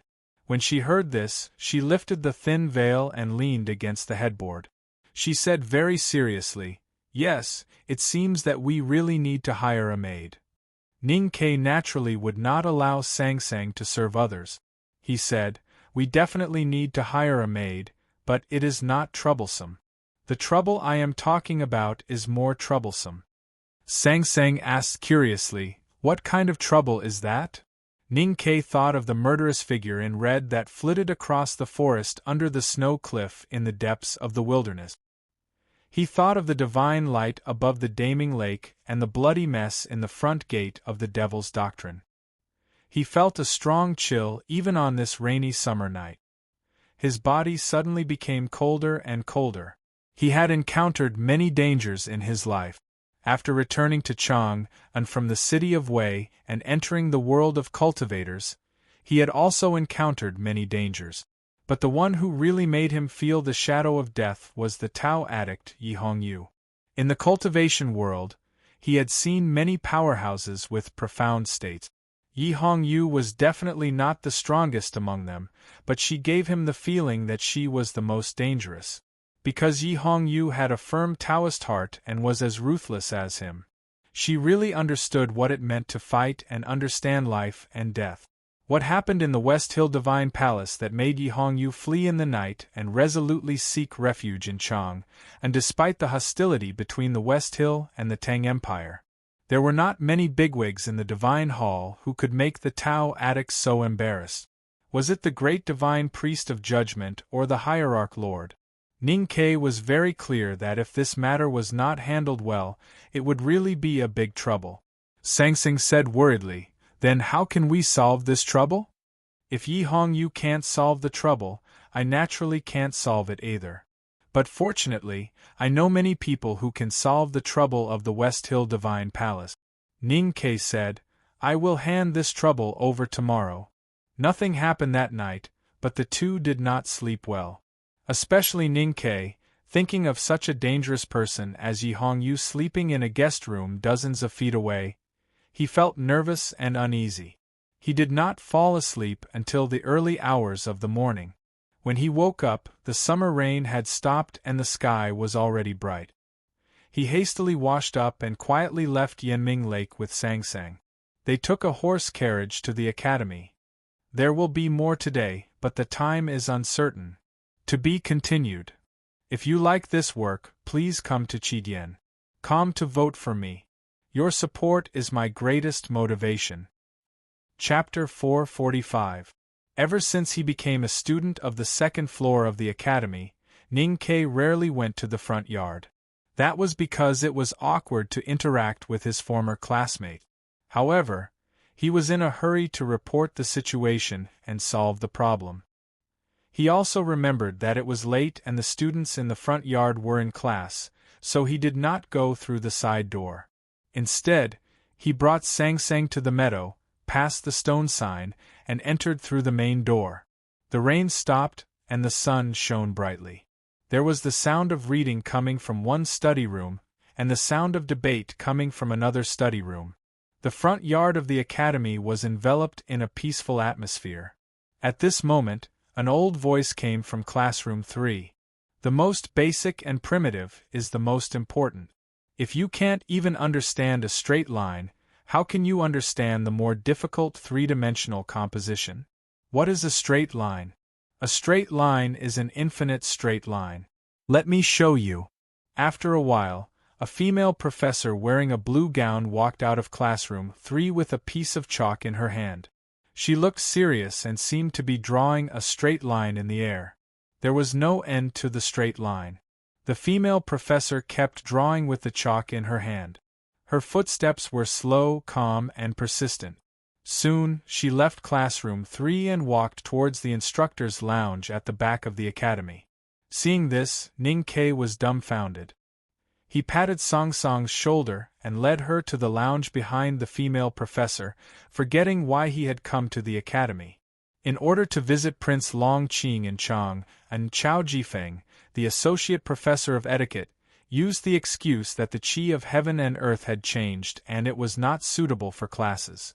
At that time, Ning Ke felt that the instructors of the academy were extremely absurd. Today, this female professor who kept walking with a piece of chalk made him even more dumbfounded. Was it okay to be lazy like this? The female professor suddenly stopped outside the quiet and secluded bookstore. She put down her hand that had been stretched out in the air and carefully wrapped the chalk in a piece of paper. Then, she stuffed it into her sleeve. She looked at Ning Ke and said, "You're here." Ning Ke hurriedly bowed and said, "Greetings, Professor." The female professor tidied up her blue gown and said casually, "I Ching is already blind. Just put him back." Ning Ke knew that the female professor was related to the Sword Garret of South Jin Kingdom. Since Chao Xiaoshu was still alive and Lu Yiqing was blind, he had already paid the price. Under such circumstances, no matter how arrogant the academy was, there was no reason for them to continue imprisoning him.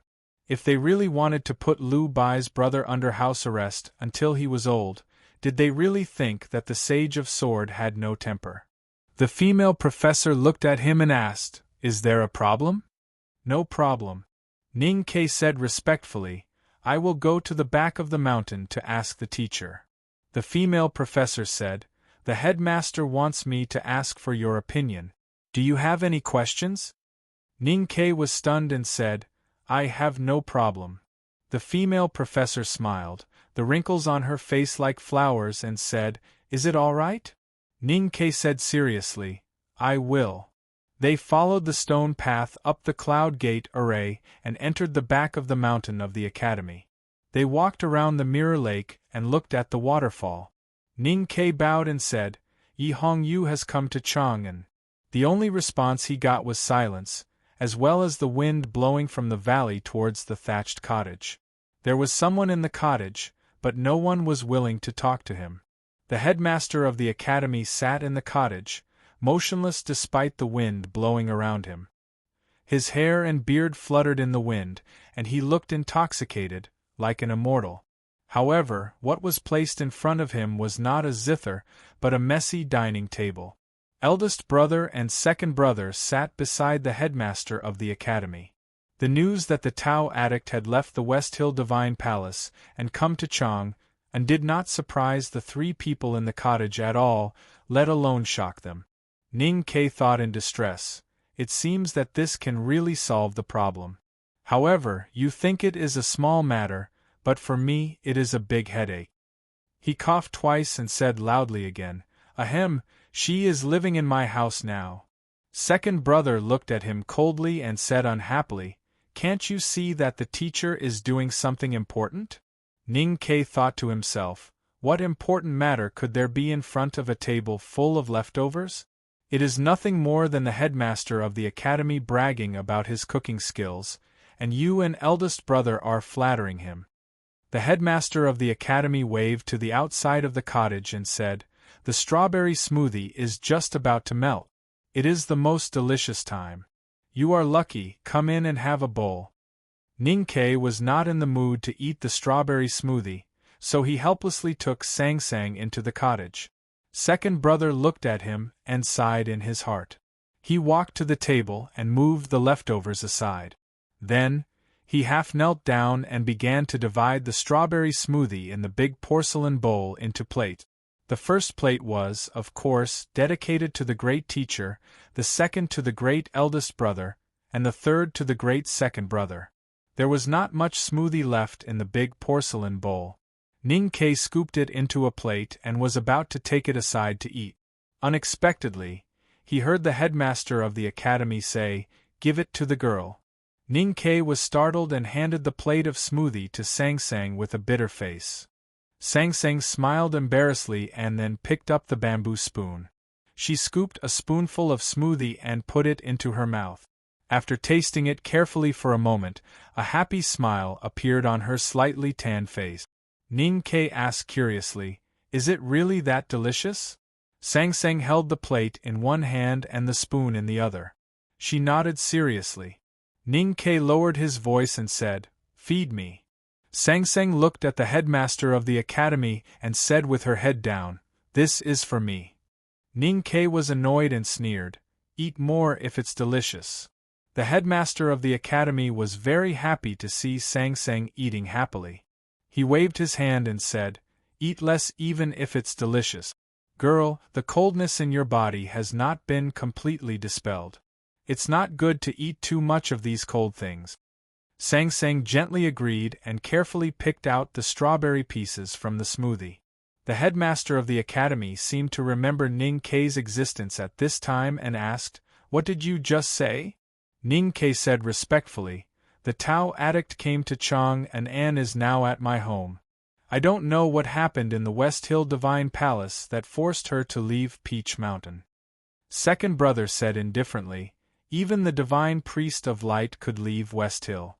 It's not hard to imagine that Yi Hongyu was forced to leave West Hill.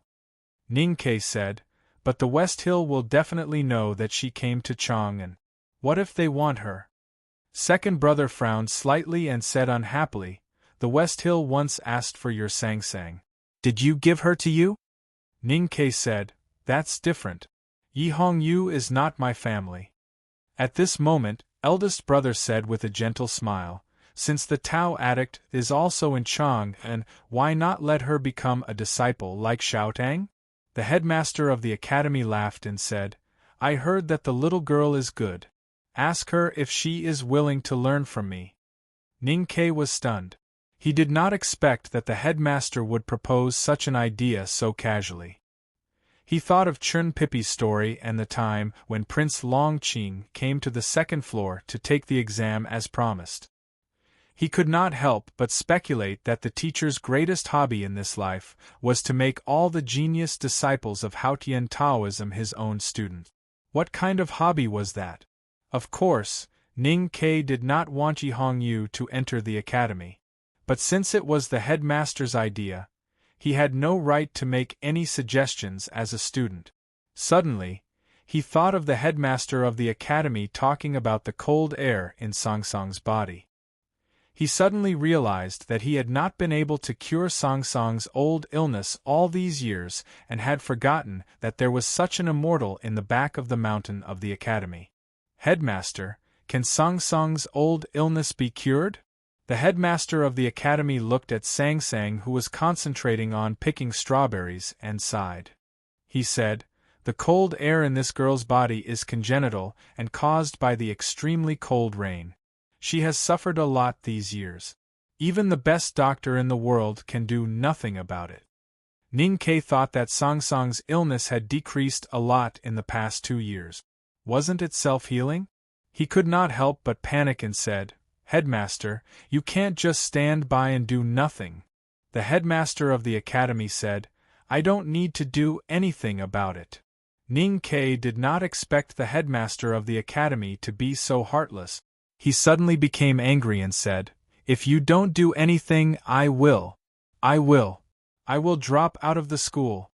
In his anger, he was still rational. Ning Ke could not think of any way to force the headmaster of the academy, who was admired by the whole world, other than dropping out of the school. The headmaster of the academy was even angrier when he heard this. He scolded, "Stupid guy, don't say that you are my student in the future. Haotian's divine light is the brightest and warmest thing in the world. Since this girl has learned the divine skill from Wei Guangming, why would she need to worry about the cold air in her body? Why would she need me to do anything?" Ning Ke suddenly felt relaxed and a little angry. He said, "Then why don't you just say it? Why do you have to say so much nonsense to tease me? Teasing people will kill you." The headmaster of the academy was so angry that his beard flew in the air. He said, "How dare you refute me? I have lived dozens of years like you. Even if we don't care about seniority, don't you know how to respect your elders?" Second brother was a serious and polite person. His expression had long become extremely ugly when he saw the headmaster and his disciple verbally fighting each other. However, it was obvious that the headmaster enjoyed this kind of quarrel, so he could only keep his mouth shut and stare at Ning Ke coldly with a murderous look. Eldest brother could not stand it anymore. He shook his head helplessly and interrupted the topic. He looked at Ning Ke and said, "Youngest brother, I heard that you bought a big house in Chang'an." "Yes," Ning Ke replied. Eldest brother did not say anything more. He lowered his head to eat the strawberries and sip the ice. In the parlor of the house by the Yanming Lake, Yi Hongyu held a wooden comb and combed her hair expressionlessly. Her green Taoist robe was still drying. She was now wearing a very ordinary summer dress of a Tang woman. Her beautiful black hair cascaded over her right shoulder. She looked much more gentle and amiable than before. Ning Ke looked at her and said, "If you refuse, I can understand." Yi Hongyu stopped combing her hair and looked at him with slight mockery. She said, "I can understand why you want me to refuse. If I enter the second floor of the academy, how can you be proud of yourself?" Ning Ke said, "Whatever you think." Yi Hongyu said, "To be a student of the headmaster of the academy is the biggest dream of every cultivator. It is the biggest temptation. I am no exception." Ning Ke felt very regretful and sighed in his heart. Yi Hongyu looked at the wooden comb in her hand quietly and said, "But unfortunately, I can only refuse." Ning Ke laughed happily and said, "I am also very regretful. Do you know why? Because it is the 250th chapter. I deliberately wrote this chapter as if it was 250. The chapter title is also very silly. I like it very much. The main thing is that I increasingly feel that this world is too noisy and stupid. So I should be more happy in the story. I wish everyone a happy weekend. See you tomorrow. To be continued. If you like this work, please come to Chidien.com to vote for me. Your support is my biggest motivation. Chapter 446. Ning Ke smiled very happily. However, Yi Hongyu felt that his smile was disgusting. She asked coldly, "Can you smile any happier?" Ning Ke said, "If you are willing to watch." Yi Hongyu ignored him and said, "I have said before that it is something to be proud of to be a student of the headmaster of the academy. However, there will be a war between the West Hill Divine Kingdom and the Tang Empire in the next few decades. As a member of the Divine Hall, if I become a student of the headmaster of the academy, what will I do when the war starts?" Ning Ke did not expect her to give such a reason. He frowned and said, "Long Qing once tried to enter the academy to study. I am not a good-for-nothing like Long Qing. I know how important I am to the Divine Hall, and I know the role I will play in the war." Yi Hongyu said expressionlessly, "I am also not an idiot like Chun Pippi. I did not even think about the trouble that my actions would bring. I just escaped from the temple and escaped to the back of the mountain of the academy." Ning Ke said, "Even so, you can just watch." Yi Hongyu said, "I believe in Haotian. My life belongs to Haotian Taoism. How can I watch when the war starts?" Ning Ke could not get used to hearing the girl talk about war. He thought to himself, "Are you a war maniac?" He could not help but mock. "If your life belongs to Haotian Taoism, then why did you run away from the Divine Hall? If someone wanted to kill you, you should have stretched out your neck and let them kill you." Yi Hongyu said, "The Divine Hall does not represent Haotian Taoism. The people in the Divine Hall are not qualified to represent the will of Haotian. At least, not all of them. Furthermore, I will return one day even if I leave." "That is very honest." Ning Ke nodded. He looked into her eyes and said, "But since you may be the strongest opponent of the Tang Empire in the future, why should I let you stay in Chang'an now?" Yi Hongyu said, "I have also thought of this. So I have decided that if you become my enemy on the battlefield in the future, I will spare your life." Ning Ke shook his head and said, "It sounds interesting, but after careful study, I find that it's quite unreliable. War is not something you can just think of. The Tang Empire and the West Hill have been at peace for countless years. Even if there may be disputes in the future, it doesn't necessarily have to be a war. Even if there is a war, I don't think it will happen in the decades that we are alive. So in the end, the rewards you give me are all illusory." Yi Hongyu frowned slightly and looked at him, as if she was looking at an idiot. She said, "Haven't you noticed the changes in the cultivation world in recent decades?" Ning Ke completely ignored her gaze and answered honestly, "I've only been in the cultivation circle for less than 2 years. How could I care about any changes? If you have read the teachings of the West Hill or some historical classics, and have some understanding of the history of the cultivation world, you should know that cultivation is a very difficult thing. In the past 1,000 years, the number of grand cultivators who could enter the knowing destiny state was extremely few." Ning Ke said, "Not many now. But compared to the past, there are a lot more."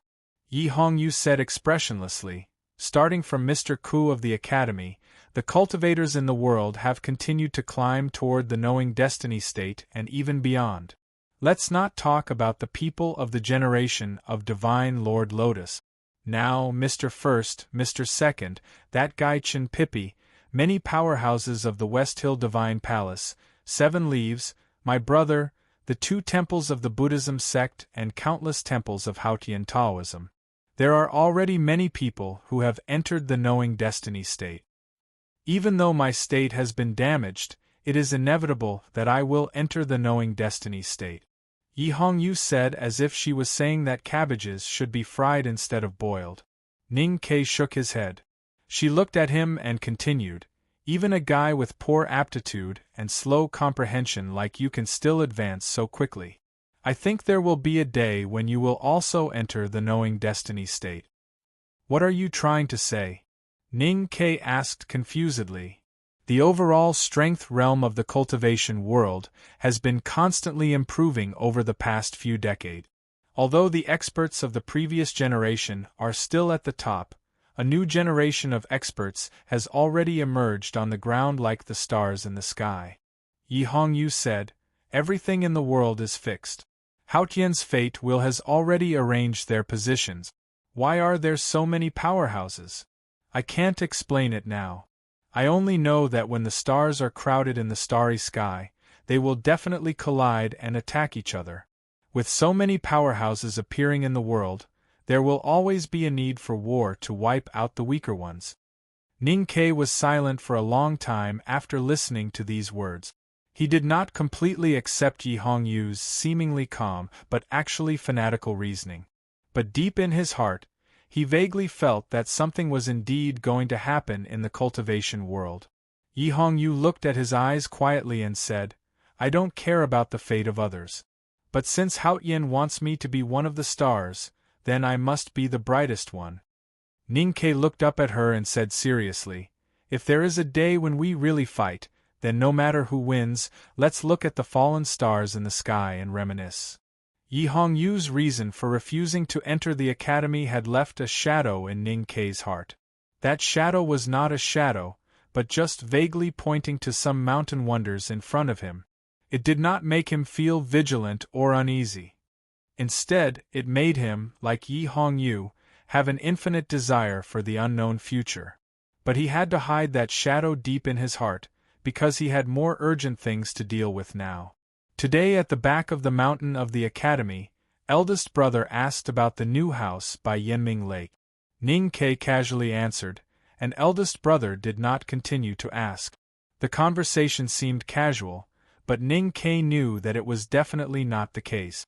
Although eldest brother did not say anything from the wilderness to Chang and Ning Ke had begun to confirm that he knew about the story between him and Xiaoho. Even if he did not know about the story from more than a decade ago, he knew about the story in the recent 2 years. Eldest brother knew what he wanted to do. He was even sure that eldest brother had vaguely guessed his intention of buying the house by Yanming Lake. But whether it was eldest brother, second brother, or the teacher, everyone at the back of the mountain of the academy remained silent about his actions. The academy respected the law of the Tang Empire. Eldest brother would not agree with Ning Ke's actions, such as the assassination of Huang Xing and Yu Shuizhu, but there was no evidence to point to him. Ning Ke knew that the decision he made was not in line with the philosophy of the academy. Letting Xiaoho retire was an agreement that eldest brother had reached with him on behalf of the academy. Cutting off all the past, erasing the old stories of the Devil's Doctrine in West Hill, and letting the world move towards a stable future was the best choice for the Tang Empire. Unfortunately, that would never be Ning Ke's choice. The next morning, Chen Pippi brought Tang Xiaotang to the shore of Yanming Lake. He looked at the 2 broken gates and scratched his head in confusion. What's going on? He asked. The reason why he went to Yanming Lake again was that, after thinking hard for a day and a night, he thought he had figured out those things. He could bravely and fearlessly answer Ning Ke's questions in the Lotus Field boat. He was anxious to show his loyalty in front of Ning Ke, so he did not care too much about the damage to the door. Since the door was broken, there was no need to wait for the owner to open the door. Chen Pippi stretched out his fat legs and kicked randomly, making the already broken door even more broken. He kicked out a space that was just big enough for a person to pass through, and then carefully held Tang Xiaotang's hand and walked in. Tang Xiaotang thought to herself that she had cultivated the divine skill of the Enlightenment doctrine. Even if these wooden stubs pierced 8,000 holes in his fat body, they would not leave a trace on her body. There was no need to be so careful. Although she thought so, the little girl had no intention of objecting. She obediently let Chen Pippi hold her hand and walked into the courtyard. The air after the rain was so fresh, and the 2 black and beautiful long braids kept swaying in the fresh wind. Walking through the corridor, they met Sang Sang. Chen Pippi did not want Tang Xiaotang to hear what he wanted to say to Ning Ke, so he asked Sang Sang to take Tang Xiaotang to the lake to catch frogs. Sang Sang led Tang Xiaotang to the lake bank. Suddenly, she felt as if she had forgotten something. She subconsciously looked back. only to see that Chen Pippi had already entered the main hall. Crossing the threshold, Chen Pippi saw a girl in handmaiden clothes drinking porridge at the table. He asked curiously, "A new maidservant?" Ning Ke looked up at him in shock. Chen Pippi did not wait for him to reply. He sat down at the table, tapped the porcelain bowl on the table, and said to the girl in a cotton shirt beside him, "Give me a bowl of porridge." He looked at Ning Ke and said, "That's what I said. How could you not hire 8 or 10 maidservants for such a big house by the lake?" The girl in handmaiden clothes actually got up to serve Chen Pippi porridge. Ning Ke held the porridge bowl with a very interesting expression on his face. "Sir, your porridge." The girl gently placed the porridge bowl in front of Chen Pippi. Her words were very humble, but her tone was very cold, or rather, indifferent. Chen Pippi was slightly startled when he heard the voice. He raised his head to take a look, and he couldn't help but suck in a breath of cold air when he saw a beautiful and moving face. Holding the porridge bowl, Ning Ke was ready to find a corner to hide. If the two geniuses of Haotian Taoism were to fight in his own house, he would not care about what would become of these expensive furniture if he did not want to die. "Your maidservant is really beautiful," Chen Pippi praised. Then he picked up the porridge bowl and began to eat. He said with a lisp, "How much did you pay for it?" Ning Ke opened his mouth and said bitterly after a while, "I can't afford it." Chen Pippi looked at the maidservant's beauty. The more he looked, the more he liked her. The more he looked, the weirder he felt. He frowned and said, "Why does she look so familiar?" The girl drinking porridge at the table was naturally Yi Hongyu. However, her green Taoist robe was stained with wind and frost. It was also soaked by the heavy rain and washed by Sang Sang last night. Thus, she was wearing Sang Sang's handmaiden clothes. Although it was a little small, it made her look even more timid and attractive. Yi Hongyu looked at Chen Pippi and said calmly, "Sir, you were the one who gave me porridge 10 years ago. How could you forget?" Puff! Chen Pippi spat out all the porridge in his mouth. Even at such a moment, he still forced his fat neck to make sure that the porridge would not spit out on Yi Hongyu. From this, one could imagine the extent of his instinctive fear of someone. Then, he let out a mournful and strange cry, and his whole body flew into the air. He hit the thick and heavy beam, and like a rubber ball, he fell back to the ground. Without the slightest pause, he rushed out of the main hall with a whistling sound. The water and electricity were cut off for a day and a night. All the phones in the house were out of battery. I can't even wash my face or brush my teeth. I can't even flush the toilet. What a miserable world. I thought that there would be electricity, but there was no electricity. I waited until the flowers were broken and the toilet was full. At dawn, I finally plucked up the courage and climbed down the tall building in the dark. The hotel opposite was full, so I went to another hotel and finally found this room. So I updated. I will buy breakfast for my parents and pick up the leader to come to the hotel. Then I will keep an eye on the electricity. I will be very busy and sad, but I will still write. I just don't know how much I can write. Now I realize that as long as there is electricity, other difficulties are nothing. To be continued. If you like this work, please come to Chidien.com to vote for me. Your support is my greatest motivation. Chapter 447. Although the house by the Yanming Lake had not been completely demolished and rebuilt, many places had been renovated. The main hall, the parlor, and the study were all newly built. The thick beam in the hall had been painted, so there should not be too much dust on it. However, it was raining dust at this time. It was hard to imagine how hard Chen Pippi had hit the beam when he jumped into the air like a frightened fat rabbit. The fat figure could not be seen in the spacious main hall, but the wind was still lingering. Ning Ke, who was sitting at the table, held the bowl of porridge and felt the sticky moisture on his face. He wanted to throw the bowl to the ground. After Chen Pippi flew out of the main hall, he flapped his sleeves and kept making strange sounds. He was like a fat bird sprinting towards its food. His feet did not touch the ground and he rushed towards the lake embankment, leaving a trail of dust behind him. If he could calm down at this time, he would find that his cultivation state seemed to have improved under the pressure of fear, and he could fly at an unprecedented speed. Tang Xiaotang and Sang Sang were playing with willow branches by the lake. The two girls were like real children, singing a song, looking childish and cute. Chen Pippi flew to Tang Xiaotang and stopped. He grabbed her hand and said, "Let's go." Tang Xiaotang looked at him with her eyes wide open and asked, "Where to?" Chen Pippi's answer was unusually concise and powerful.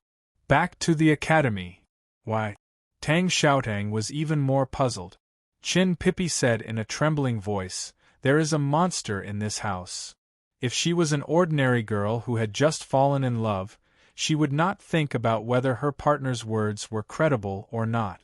Instead, she would instinctively act timid and follow him. But Tang Xiaotang was not an ordinary girl. She had vowed to become the most powerful woman in the world. Instead of being afraid, her eyes suddenly brightened when she heard that there was a monster in the house. She said happily, "If there is a monster, then we should fight it. Why should we run?"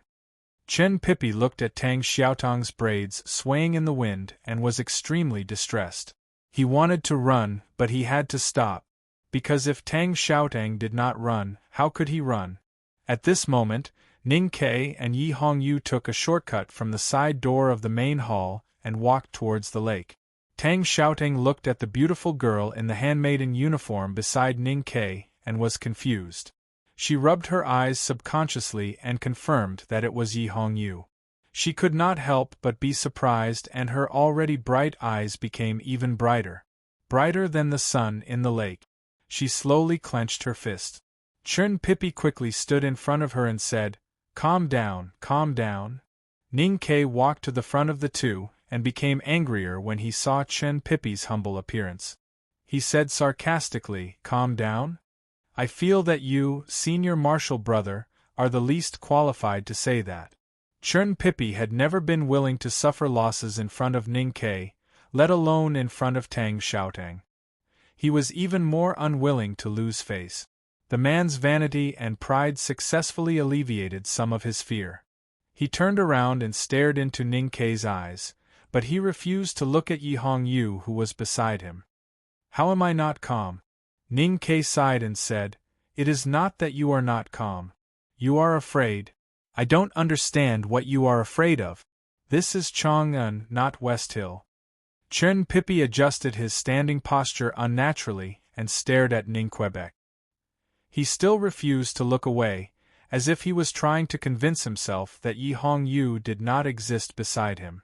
Unfortunately, his slightly trembling voice revealed his true emotions. "Afraid?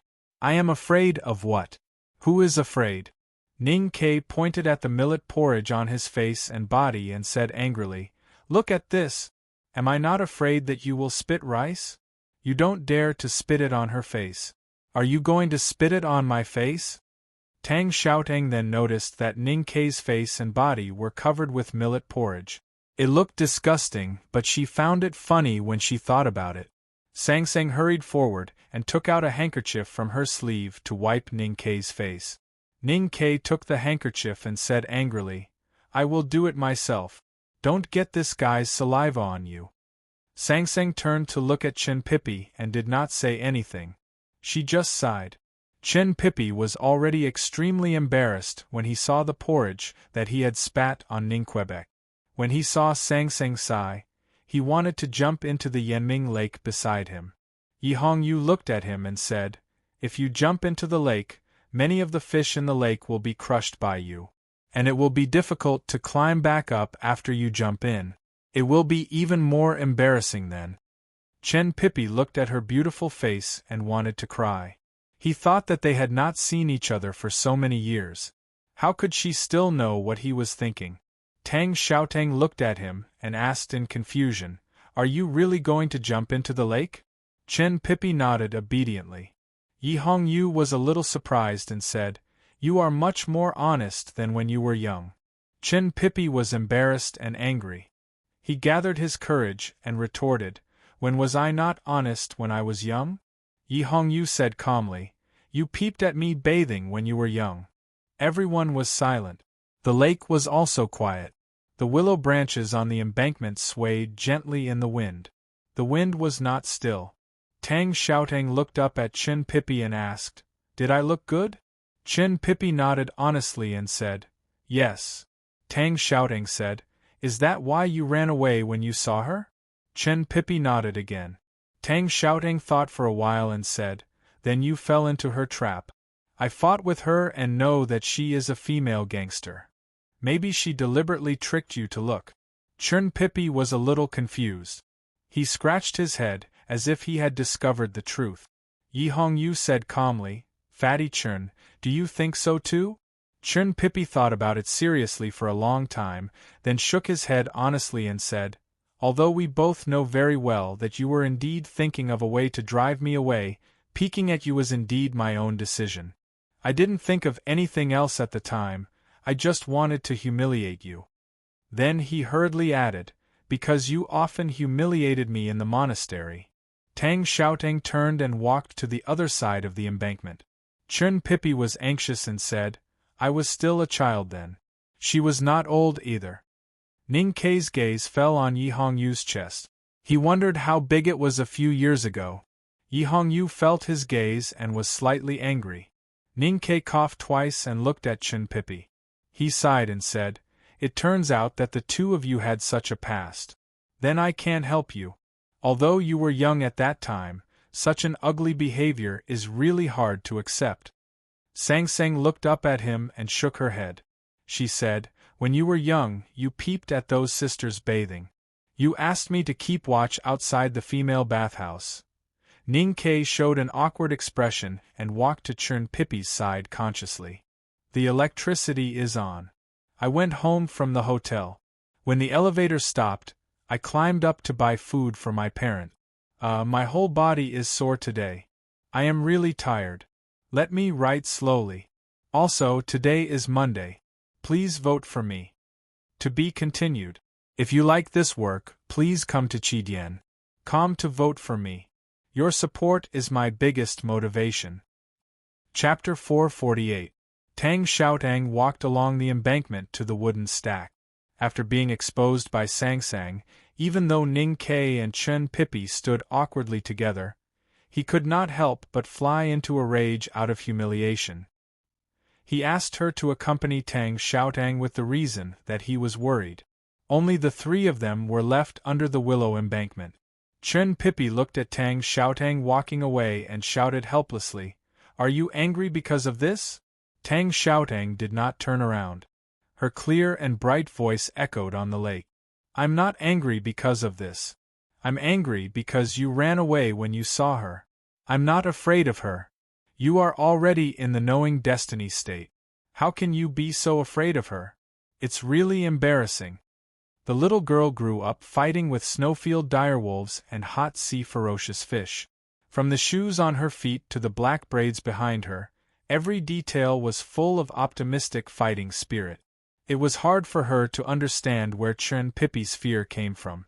Chen Pippi lowered his head to look at his toes that were exposed from the front of his robe, but he could only see his round belly. He couldn't help but feel sad. After a long silence, he said in a low voice, Ever since I was young, my state has always been higher than hers. But when it comes to a real fight, I can never beat her. Ning Kei looked at him sympathetically and asked, You didn't know she was here? Chen Pippi glanced at Yi Hongyu under the willow and said angrily, If I knew, why would I come here? Ning Kei asked confusedly, Didn't senior brother tell you? Chen Pippi shook his head. Ning Kei sighed and said, What a group of bad people. Yi Hongyu walked over from under the willow tree. Chen Pippi turned and walked to the willow tree. They passed each other. Yi Hongyu curled her lips and asked, Don't you want to catch up? Chen Pippi waved his hand and said without looking back, Later, later. Ning Kei sighed and said, It seems that he is really afraid of you. He doesn't even dare to say such shameless words. Yi Hongyu did not want to bother with this shameless guy. What she wanted to say had nothing to do with Chen Pippi. she said with a cold gaze. The Academy actually takes in the remnants of the Devil's Doctrine. Ning Ke had already thought about how she would react when she saw Tang Xiaotang, a girl from the Devil's Doctrine. He smiled and asked, "What do you think?" This rhetorical question was a little arrogant. Ning Ke was not qualified to be arrogant in front of the Tao addict. But in the past 6 months, he knew the history of youngest uncle joining the devil and personally experienced the ignorance of his teacher and senior brothers. He roughly understood the attitude of the Academy, and the Academy definitely had the right to be arrogant. Yi Hongyu said coldly, "Since this matter involves the Academy, it doesn't matter whether I have an opinion or not. But have you ever thought about what will happen if this matter gets out?" Ning Ke said, "So what?" Ning Ke said, "So what? Would the West Hill Divine Palace dare to send people into the back of the mountain to search for people? There are countless devout Haotian believers in the world. They don't need evidence. All they need is a word from the temple." Yi Hongyu said, "The headmaster of the Academy might not care about the West Hill Divine Palace, but it is hard for him to deal with the discussions and anger of countless devout believers. He can't kill everyone in the world. If the Divine Hall wants the world to believe that the Academy takes in the remnants of the Devil's Doctrine, the war you told me yesterday will come early. That is not what the Divine Hall wants." Ning Ke looked at her beautiful eyes and suddenly understood something. He said, "Since the master and senior brother asked Chen Pippi to bring Tang Xiaotang here, they don't want to hide it from you. They want you to know about it and pretend you don't know anything. Knowing is knowing. It doesn't mean you can pretend you don't know. Since you are loyal to Haotian Taoism, you should know that pretending you don't know is the best choice for both Haotian Taoism and the Academy." Yi Hongyu looked down at the bluestone cracks and the green mud in the crack. She thought for a long time and said, "You are right." Then she raised her head, looked at Ning Ke quietly and said, "Then what about her and Fatty Chun?" Ning Ke looked at the girl from the Devil's Doctrine in the boat in the middle of the lake and the fatty who was running along the lake, shouting and joking. His heart softened and he said, "Please pretend you don't know about it." Yi Hongyu stood beside him and watched this interesting scene. There was not a trace of a smile in her eyes. Her expression was very serious and seemed to be getting colder and colder. If you know about Fatty Chen's background, you should know that many people will die if Haotian Taoism knows about it. Chen Pippi and Tang Xiaotang returned to the Academy in the evening and did not meet Yi Hongyu again. There was no big fight between the new powerhouses by the Yanming Lake. After dinner, Yi Hongyu thanked Sang Sang politely and sincerely expressed her compliments.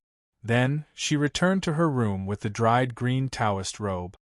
It seems that she didn't have a good time in the West Hill Divine Palace. Ning Ke looked at her back disappearing in the corridor and said.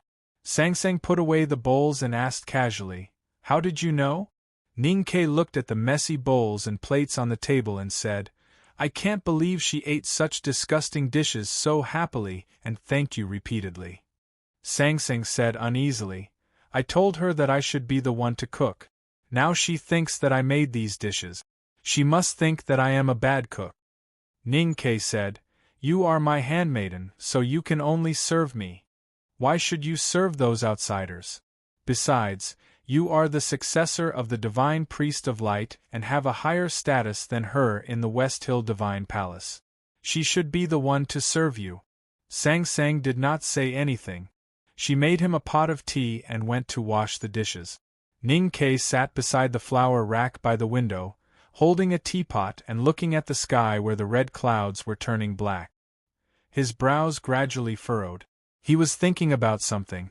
Why did the people in the back of the mountain of the Academy let Yi Hongyu know about Tang Xiaotang?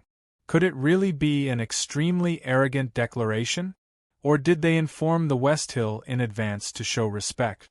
Ning Ke thought about it and the tea in his hand was getting cold. He still could not figure it out. In the end, he suddenly understood one thing. The people in the back of the mountain, whether it was the teacher, eldest brother or second brother, were basically otherworldly people. They did not have the potential to become great conspirators. The reason why Chin Pippi brought Tang Xiaotang to the lake was probably because they wanted to tell Chin Pippi's family through Tang Xiaotang. For the next few days, the Yanming Lake was quiet. It rained twice and the heat was cut by a bit. Yi Hongyu locked herself in the guest room all day. She was not seen except when she was eating. No one knew what she was doing in the dark room. When she sat at the table and picked up the rice bowl, she became more and more silent. Ning Ke noticed that her eyes became more and more haggard and her face became paler and paler. He could not help but be vigilant. Xing Jing and his wife, the Grand Secretary of the Imperial Library, came to visit. After visiting the house by the lake, they were very satisfied with Ning Ke's generosity. They were even happier when they found that there was not even a maidservant in the house. They thought that their daughter would live a happy life since she was so favored. Before leaving, Mrs. Xing hugged Sang Sang and praised Ning Quebec. She told her to come back to the Grand Secretary's mansion more often. The next day, she sent over a dozen stewards and maidservants. Looking at the ordinary and dull maidservants in the courtyard, Ning Ke could guess what the Grand Secretary's wife was thinking. He could not help but feel a little amused. He thought that if Yi Hongyu did not attend the banquet and Mrs. Xing saw such a beautiful girl living here, the situation would not be like this. The house by the lake was very large. Even if there were more than a dozen stewards and maidservants, it was not crowded at all. It could not even feel that there were so many people. Sang Sang was not used to being served, so most of the stewards and maidservants stayed in the remote areas of the house.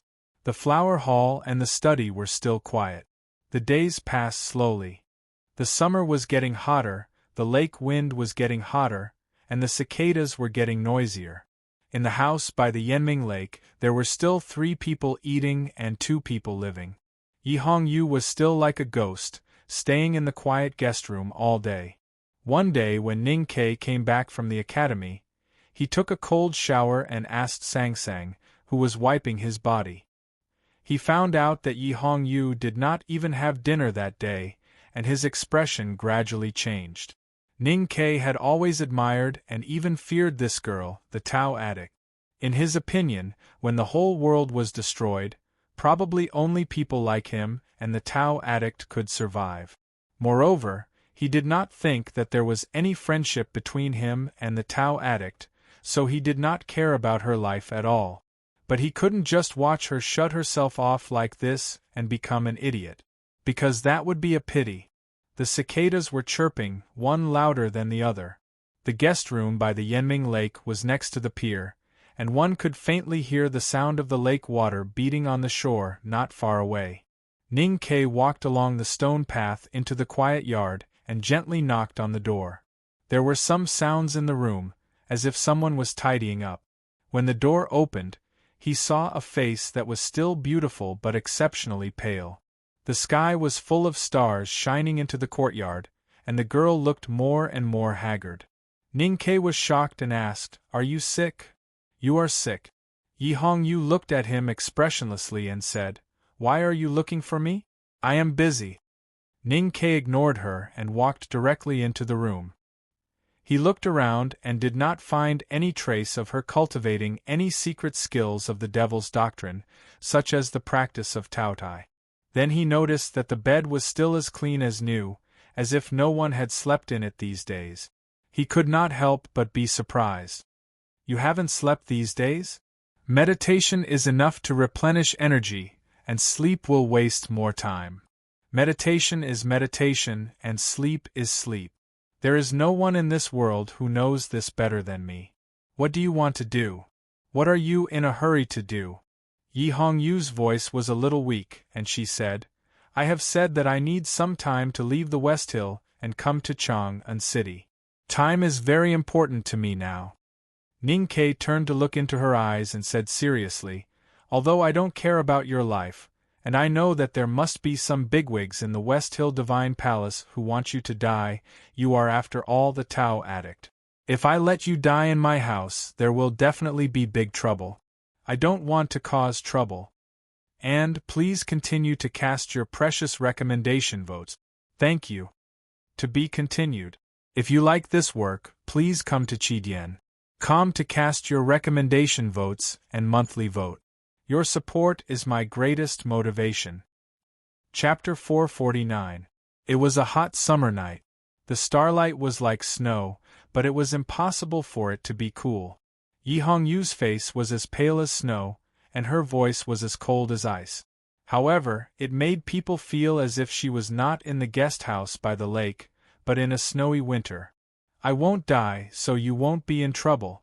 I just need time to cultivate. Ning Ke thought it was true, but he did not know what amazing cultivation secret she had taken from the divine hall.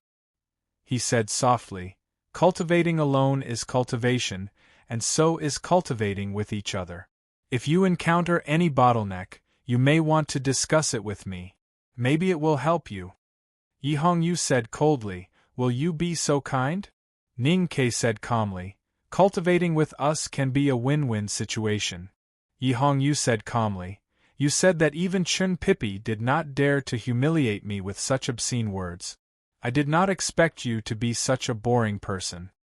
Ning Ke was startled and said, "How was my previous words obscene?" Yi Hongyu looked into his eyes quietly and did not find a trace of shame or embarrassment. She thought that the cultivating with them was a secret in the Divine Hall's teachings. Did this guy really not know? However, she had seen too many shameless and cold-blooded acts of Ning Ke in the Tianqi Mountains in the wilderness. She would not believe it.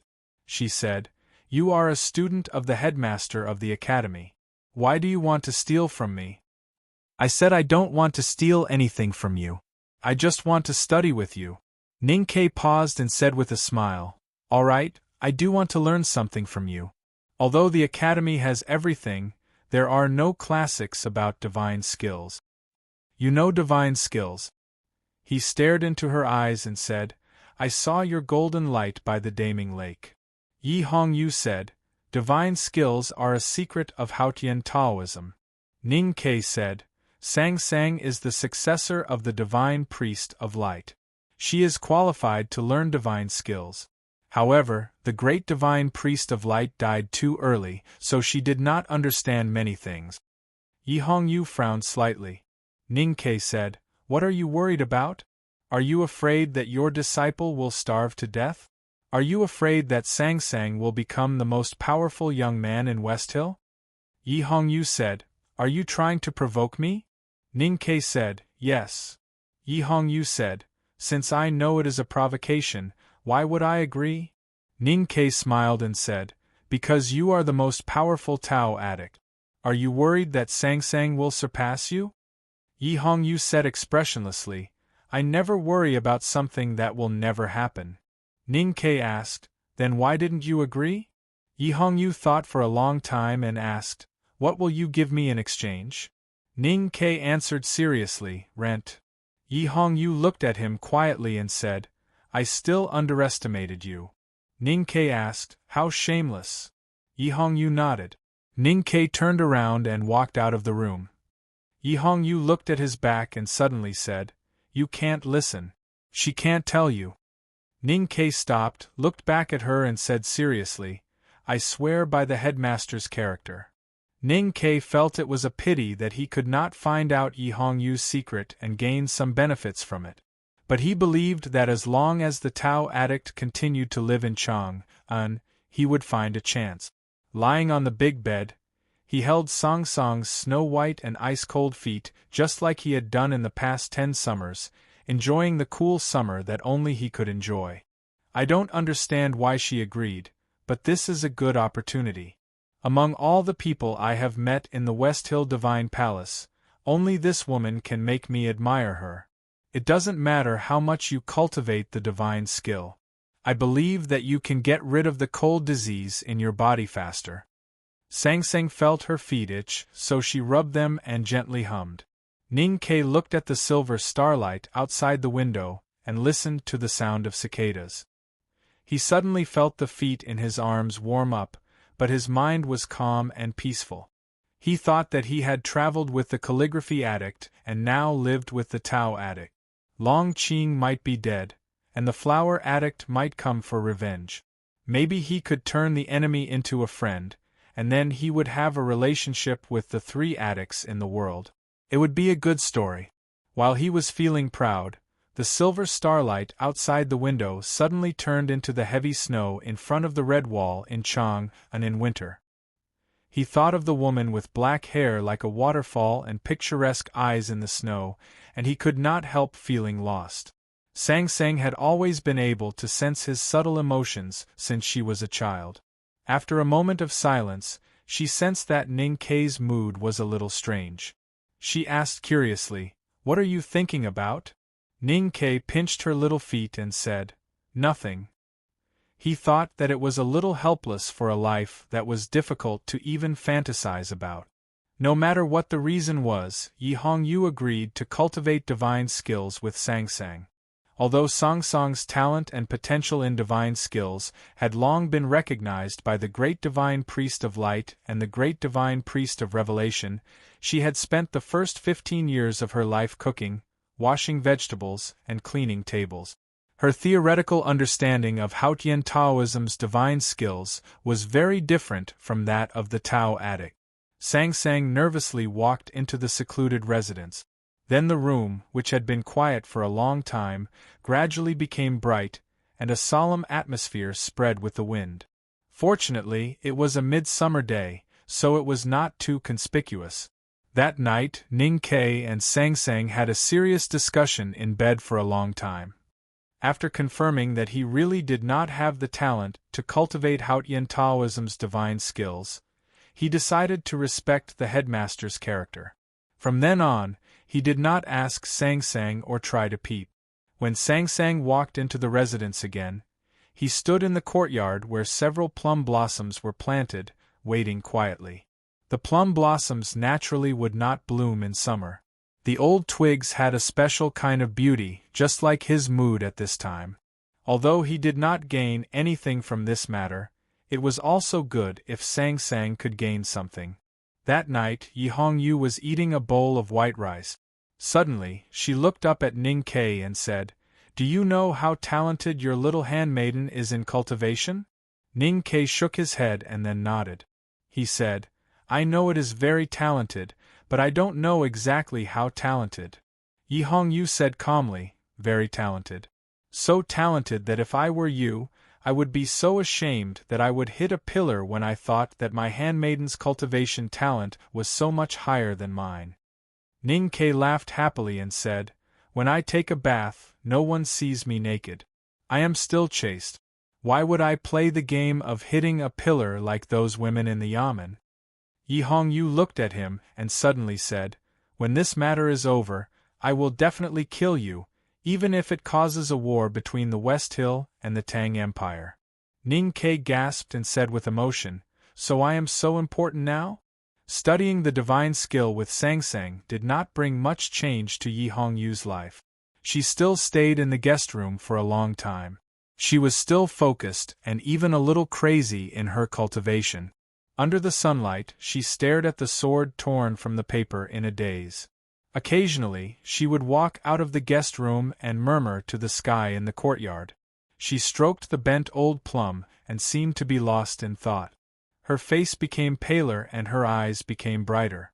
She looked more haggard, but she was still focused and determined. Ning Kei, who was watching from the side, finally understood why she was called the Tao addict. Only the words, "addicted to cultivation," could describe this young Taoist priest. Naturally, Ning Kei thought of the people in the back of the mountain of the academy and the saying, "Life is like a question." He thought of himself climbing the old library, entering the back of the mountain, understanding talisman Taoism, and even earlier meditating on calligraphy Taoism. He thought that they were all the same and could not help but feel sad. He suddenly walked to Yi Hongyu, who was beside the plum tree. Although cultivation does need to be crazy, it is not right to blindly cultivate. I have some experience. If you relax a little, you can see the sky beyond the pot. Yi Hongyu turned around and looked at him calmly. She said, Where do you get your pride and confidence to judge that I have not passed the test you mentioned in the past 10 years of cultivation? Ning Ke said, but you can at least try again now. Yi Hongyu said sarcastically, how? Take me to the old Taoist temple to worship? Or take me to enjoy the scenery in Chang, unlike how you took Emoshanshan? Or do you want to cultivate together? Ning Ke was slightly embarrassed. It was not because of the word dual cultivation, but because she mentioned the calligraphy attic. After he calmed down, he looked at her and said seriously, let's fight. Yi Hongyu's eyes brightened when she heard this suggestion. For a Tao addict like her, this suggestion was in line with her temperament. She smiled and said, do you dare to fight with me? Ning Ke said honestly, your state of cultivation has dropped a lot, and you have been mentally exhausted these days. If I want to defeat you, this seems to be a good chance. Yi Hongyu said after a moment of silence, the line between life and death is the line in my mind. Ning Ke said, same here. Yi Hongyu said, do you really believe that I am weak? Ning Ke looked at her eyes quietly and said, maybe your lower state of see-through is just an illusion. But if I don't sweep a house, how can I sweep the world? I don't even dare to challenge you. Speaking of this, he smiled and closed his mouth. He said in his heart, if I don't even dare to challenge you, who is injured and has dropped a state, how can I challenge that powerful enemy? The talisman paper flew in the quiet courtyard. The great spirit attached to it silently turned into the majestic chi of heaven and earth, stirring up a gust of wind in the courtyard. A green belt danced in the wind like a refined sword, or a fish swimming freely in a transparent lake. The willow tree behind the white wall of the guest house shook, and the shadow gathered and scattered. The ripples on Yenming Lake were dense, like Chun Pippi's face when facing the wind. The wind stopped. The plum tree in the courtyard had long been broken into thousands of broken branches, crushed into a straight line by the two powerful auras. It was on the green slate in the courtyard, neither west nor east. Ning Ke was on this side of the plumb line, and Yi Hongyu was on the other side. There is one more chapter. Please vote for it. Thank you. To be continued. If you like this work, please come to Chidian.com to vote for it. Your support is my greatest motivation. Chapter 450. A plum blossom line divided the summer courtyard and the autumn scenery equally. Yi Hongyu stood quietly. Her face grew paler, but her eyes were sparkling. Her black Taoist bun was shaken loose and fell on her shoulders. Ning Ke raised his arm and wiped the blood from the corner of his mouth. The two did not fight to the death, or even win. But Ning Ke's face was full of smiles. Even the long blood stain on the corner of his mouth seemed to be laughing, because he was very satisfied with the result of the battle. He did not use the Haotian divine light imitated by the Great Spirit, nor did he draw his knife. He only used the talisman technique to make Yi Hongyu use her natal Taoist fish. This was enough to make him proud. More importantly, from the moment he saw the Tao addict on the snow cliff in the wilderness, this cultivation genius of Haotian Taoism had been the deepest shadow in his heart and the goal he wanted to pursue the most. He had always thought that he was still far away from the Tao addict, but today he was able to tie with her. From the young soldier in the city of Wei who could only meditate and daydream without cultivation to the Academy's entry into the human realm who could compete with the legendary Tao addict, Ning Ke's journey seemed to be smooth sailing. But only he knew how much sweat and blood he had to put in to achieve this. At this moment, he did not need to think about the fact that the Tao addict was injured and her state dropped. He felt that he should be proud. However, Yi Hongyu did not want him to be proud. She looked at the ground and said expressionlessly, "You have indeed made rapid progress, even faster than the intelligence of the judicial department. It is also beyond my imagination. But this is nothing to be proud of, because you can't even force me to use my full strength." Ning Ke was not affected by her words at all. He waved his fists excitedly, completely ignoring the blood and sweetness in his chest. He said in a hoarse voice, "You are not suitable to learn from Chun Pippi. What's the point of bickering? Yi Hongyu slowly raised her head and looked at him. Her beautiful black hair slid down from her right shoulder and naturally hung in a perfectly straight bun, like a smooth waterfall. It looked soft, but it actually contained a lot of power. Her expression was calm, her eyebrows were straight and firm, and her eyes were piercingly cold. Ning Kei's expression suddenly froze, and he slowly activated his psyche power. The crystal-clear dew of the Great Spirit in his body began to rotate, transferring power to every part of his body. Yi Hongyu looked at him quietly and said, "Do you want to take another blow from me?" Ning Kei took a deep breath and said, "Please." Yi Hongyu untied the collar of her green Taoist robe, revealing her fair skin. Ning Kei was slightly startled. When he first saw Yi Hongyu in the Tianqi Mountains, she was a beautiful and seductive girl in a red skirt. At that time, she had never been stingy with her beauty. However, he believed that she would never use her beauty as a weapon. Then why was she unbuttoning the collar of her Taoist robe? What Yi Hongyu did next shocked Ning Kei and made him speechless. She stretched her hand downwards from the neckline. As her hand entered, the thin green Taoist robe became even tighter, revealing the curves of the young girl's chest. It was so beautiful that it made one's heart beat faster. She took out a small piece of paper from her undergarment. The small piece of paper was very small, about the thickness of 2 fingers. Ink lines could be seen on the edges, but the ink lines were blurred by the rain or the young girl's sweat. Ning Kei looked at the thin piece of paper between her fingers, as if he could smell the slight warmth from it. "This is a sword?" Yi Hongyu said calmly. "This is the strongest sword I have ever cultivated in my life." Ning Kei's expression gradually turned serious, and he said, "I want to see." Yi Hongyu held the small piece of paper between her fingers and pushed it forward. She was standing at the other end of the plumb line, several feet away from Ningquebec. However, it was as if the piece of paper between her fingers was really in front of Ning Kei's eyes when she stretched out her hand.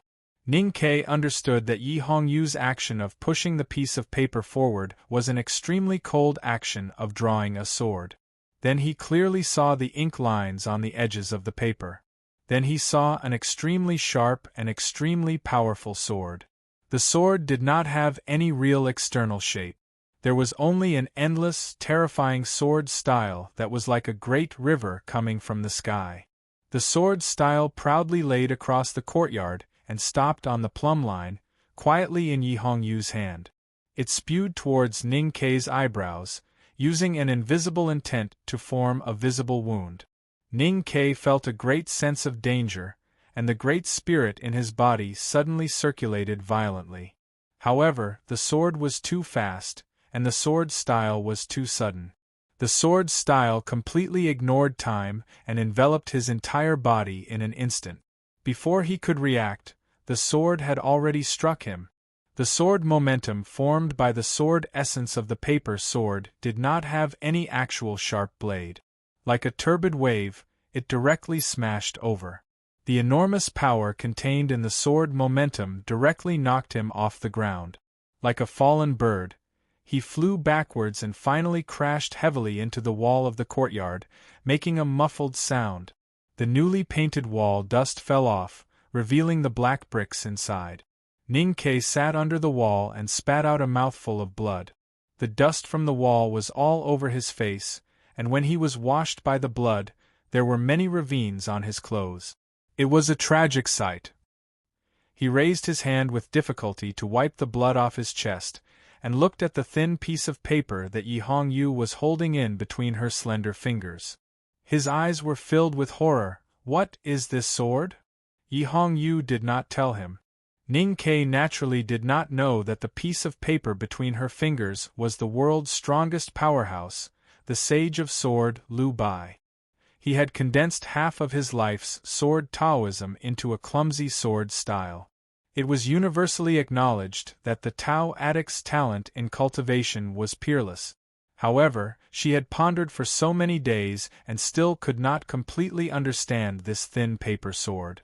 However, even if she could only understand a little of it, she could still blind Chen Bachi, who was at the upper state of see-through, with a casual wave of her slender fingers.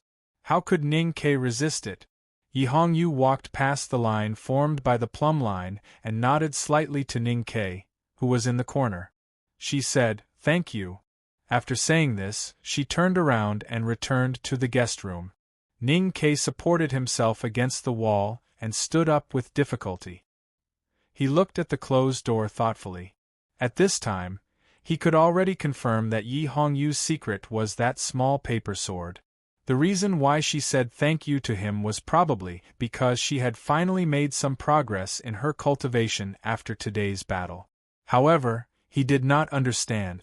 Although Yi Hongyu's state had indeed fallen to the lower see-through state, she hid the small paper sword in her undergarments. Her real power was probably at the threshold of the knowing destiny state or even further. If so, why would someone in the West Hill Divine Palace, who believed in power, want to deal with her? Did she hide her power? Why did she hide her strength and was so anxious to obtain more power? Why was she hiding her strength and so anxious? Who in the Divine Hall was worthy of her spending so much effort to deal with? Thinking of a faint possibility, Ning Ke had long forgotten the pain in his body. Looking at the closed door, he was shocked beyond words. He thought that the Tao addict was indeed the Tao addict.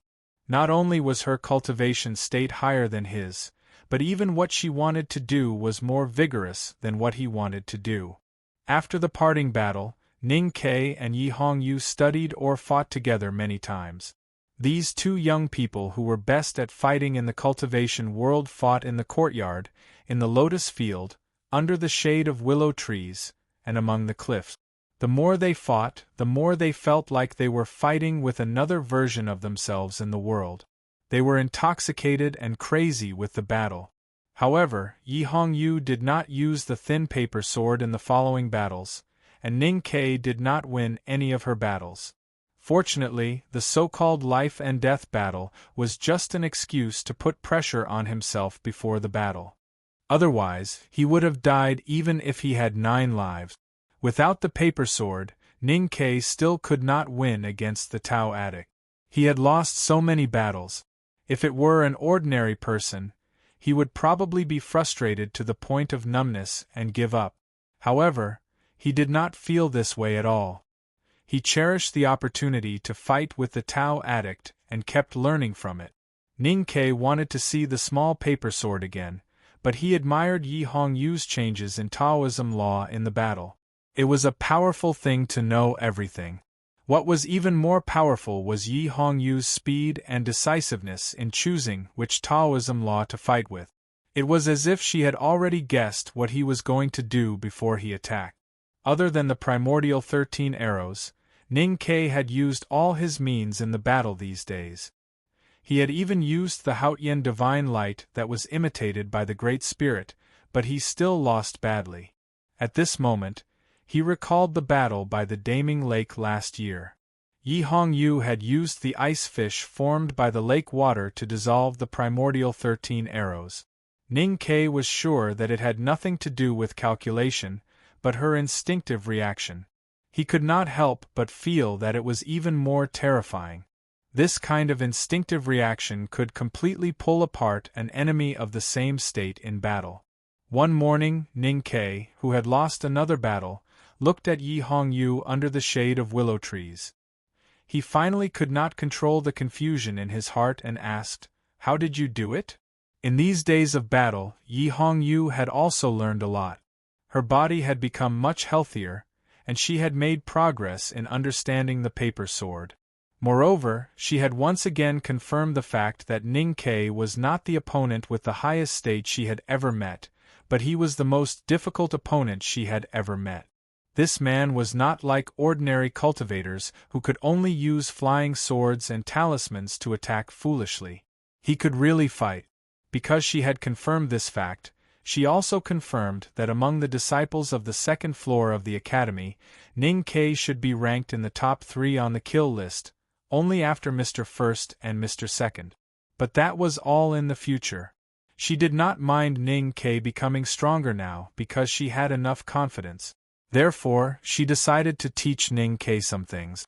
Do you know what knowing destiny state is? The shade of the willow covered the girl's slightly rosy and beautiful face. It was cool, and even her emotionless question became cool and pleasant. I'm sleepy. I don't have anything today. I'm thinking if I should open a ticket and ask for vote. To be continued.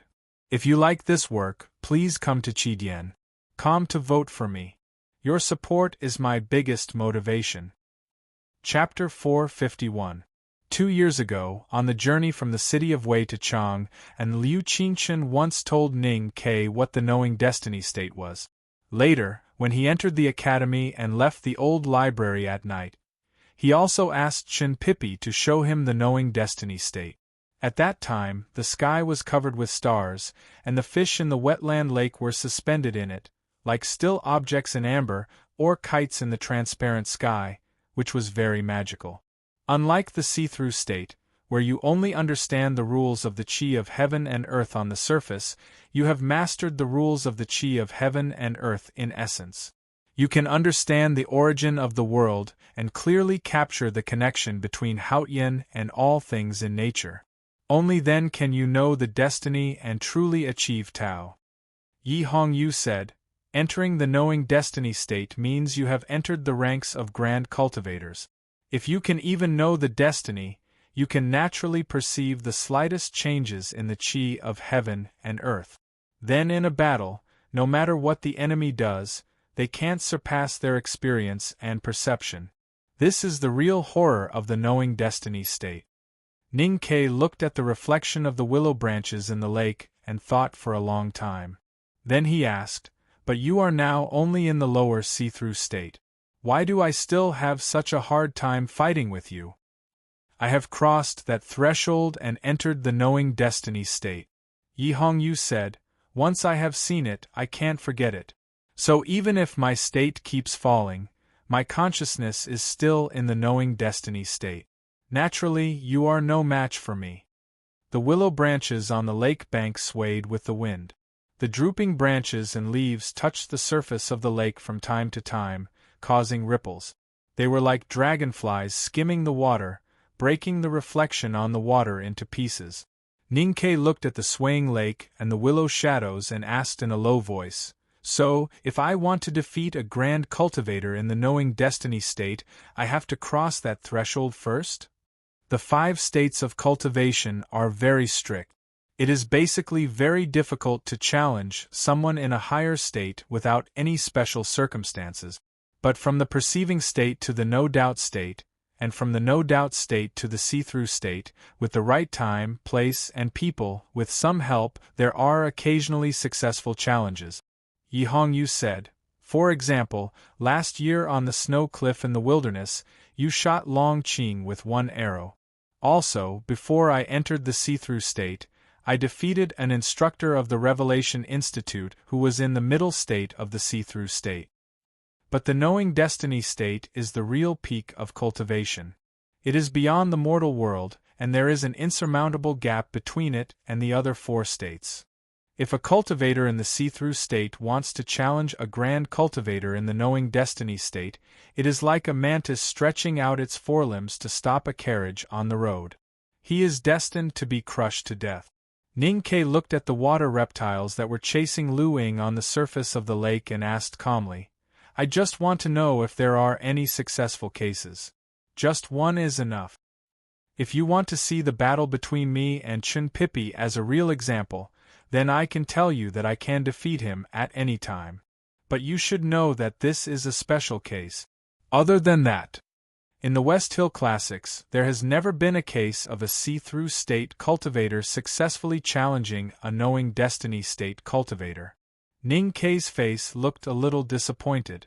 Yi Hongyu looked at his expression and said hesitantly, "But other than the records in the classics, I heard from the elders in the Divine Hall that Mr. Ku once left the academy halfway before his cultivation was completed. It was on that journey that he defeated a powerhouse in the knowing destiny state when he was still in the see-through state." Ning Ke's eyes suddenly lit up as he listened to this past that had no real evidence.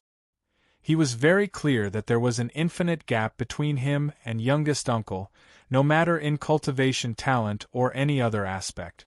But at least this had happened before, so no matter how small the concept of succeeding in a cross-state challenge was, it would not be as cold and despairing as he had thought before.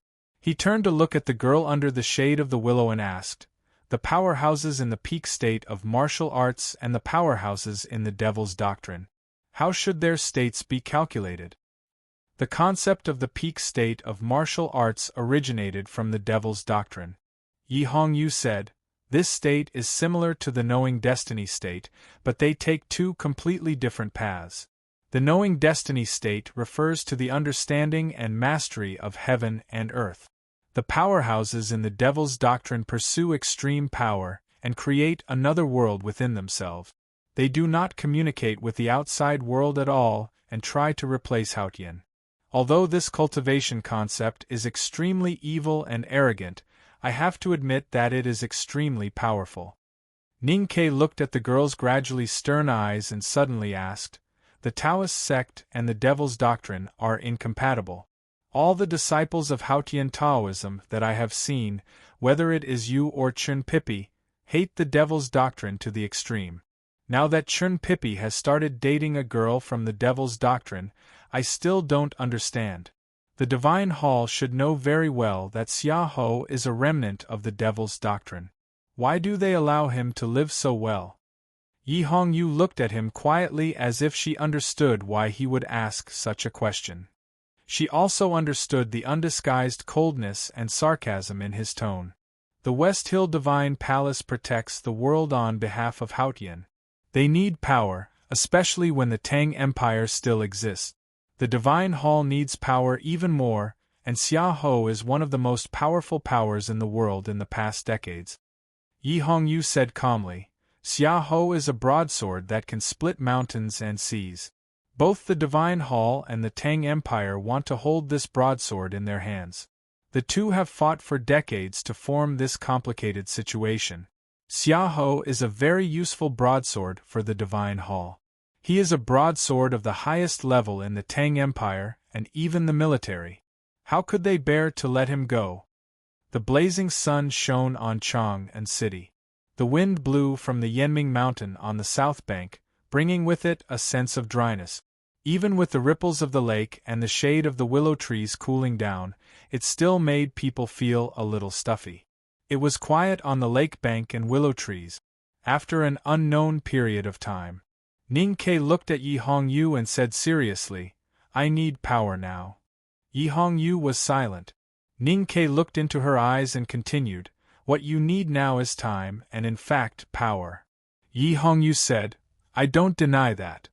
Ning Ke said, "Can you help me?" Yi Hongyu looked at him and said, "What are you going to give me in exchange? It can't be rent this time." Ning Ke asked, "What do you want?" Yi Hongyu said, "Haoran's sword." One was the great Tao addict of the West Hill Divine Palace, and the other was the new student of the headmaster of the academy in Chang'an City. Yi Hongyu and Ning Ke were destined to never be true friends, no matter their standpoint or their past. Even if they cultivated together and learned from each other, they would only think about what would happen if they became enemies. Under such circumstances, it was impossible for the two of them to think about what real benefits they could gain from each other. However, when Ning Ke asked, Yi Hongyu's answer was so quick and concise, as if she had been thinking about it for countless days and nights. Interestingly, Ning Ke seemed to have been mentally prepared for this scene for a long time. When he heard Yi Hongyu's request, he was not surprised at all. He asked, "What are you offering?" Yi Hongyu said, "You saw my bargaining chip the other day." Ning Ke frowned and thought for a long time. He said, "Do you have complete autonomy over your bargaining chip?" Yi Hongyu said, "Since he gave it to me, it is mine." Ning Ke looked at her and said, "Unfortunately, my bargaining chip belongs to the academy. I don't have complete autonomy. I need to go back to the academy and ask the headmaster for his opinion." Yi Hongyu said, "Go ahead. I don't think I need to remind you that this matter needs to be kept secret." Ning Ke nodded and left Yinming Lake. The grass hut at the back of the mountain of the academy was facing the wind. Fortunately, the mountain was lush with plants and was covered by the Cloud Gate tactical array. The primordial qi was abundant, and the wind in the hut was not as hot as the wind by Yinming Lake.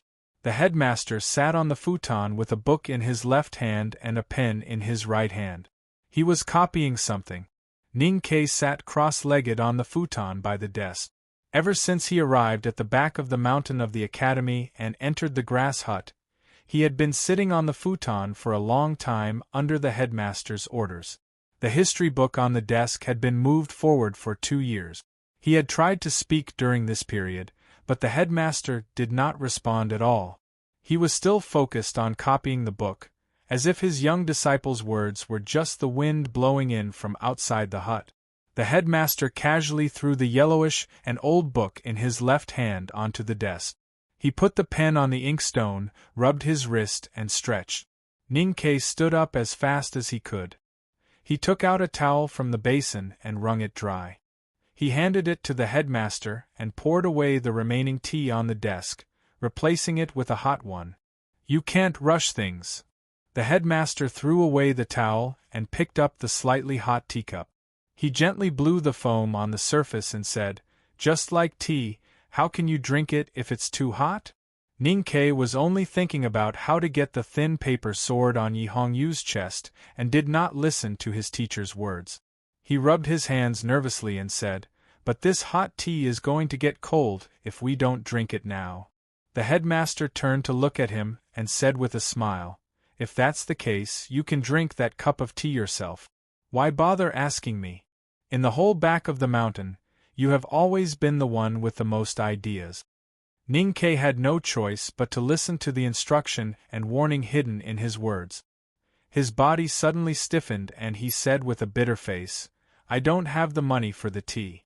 The money belongs to the academy and my teacher. The most important thing is that even though I have ideas, I really don't dare to have any ideas on such a big matter." "What is an idea?" the headmaster said. "An idea is what you think when you are faced with a choice. Which direction do you choose at the fork? To change or not to change, which choice do you want to make?" Ning Ke was very honest, or rather dishonest, and asked, "How should I choose?" The headmaster almost choked on his words. He angrily scolded, "How do you want to bother me with such a simple matter? You idiot! Of course, you have to choose the one that is beneficial to you. What do you want the most if you can do it all over again? Help your father manage the factory and successfully build yourself into a rich second generation. Flirting with a girl that you once passed by, holding hands and kissing on the forehead? Perhaps you should let those regrets of the past no longer become regret.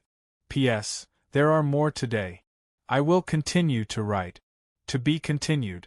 If you like this work, please come to Chidian.com to vote for me.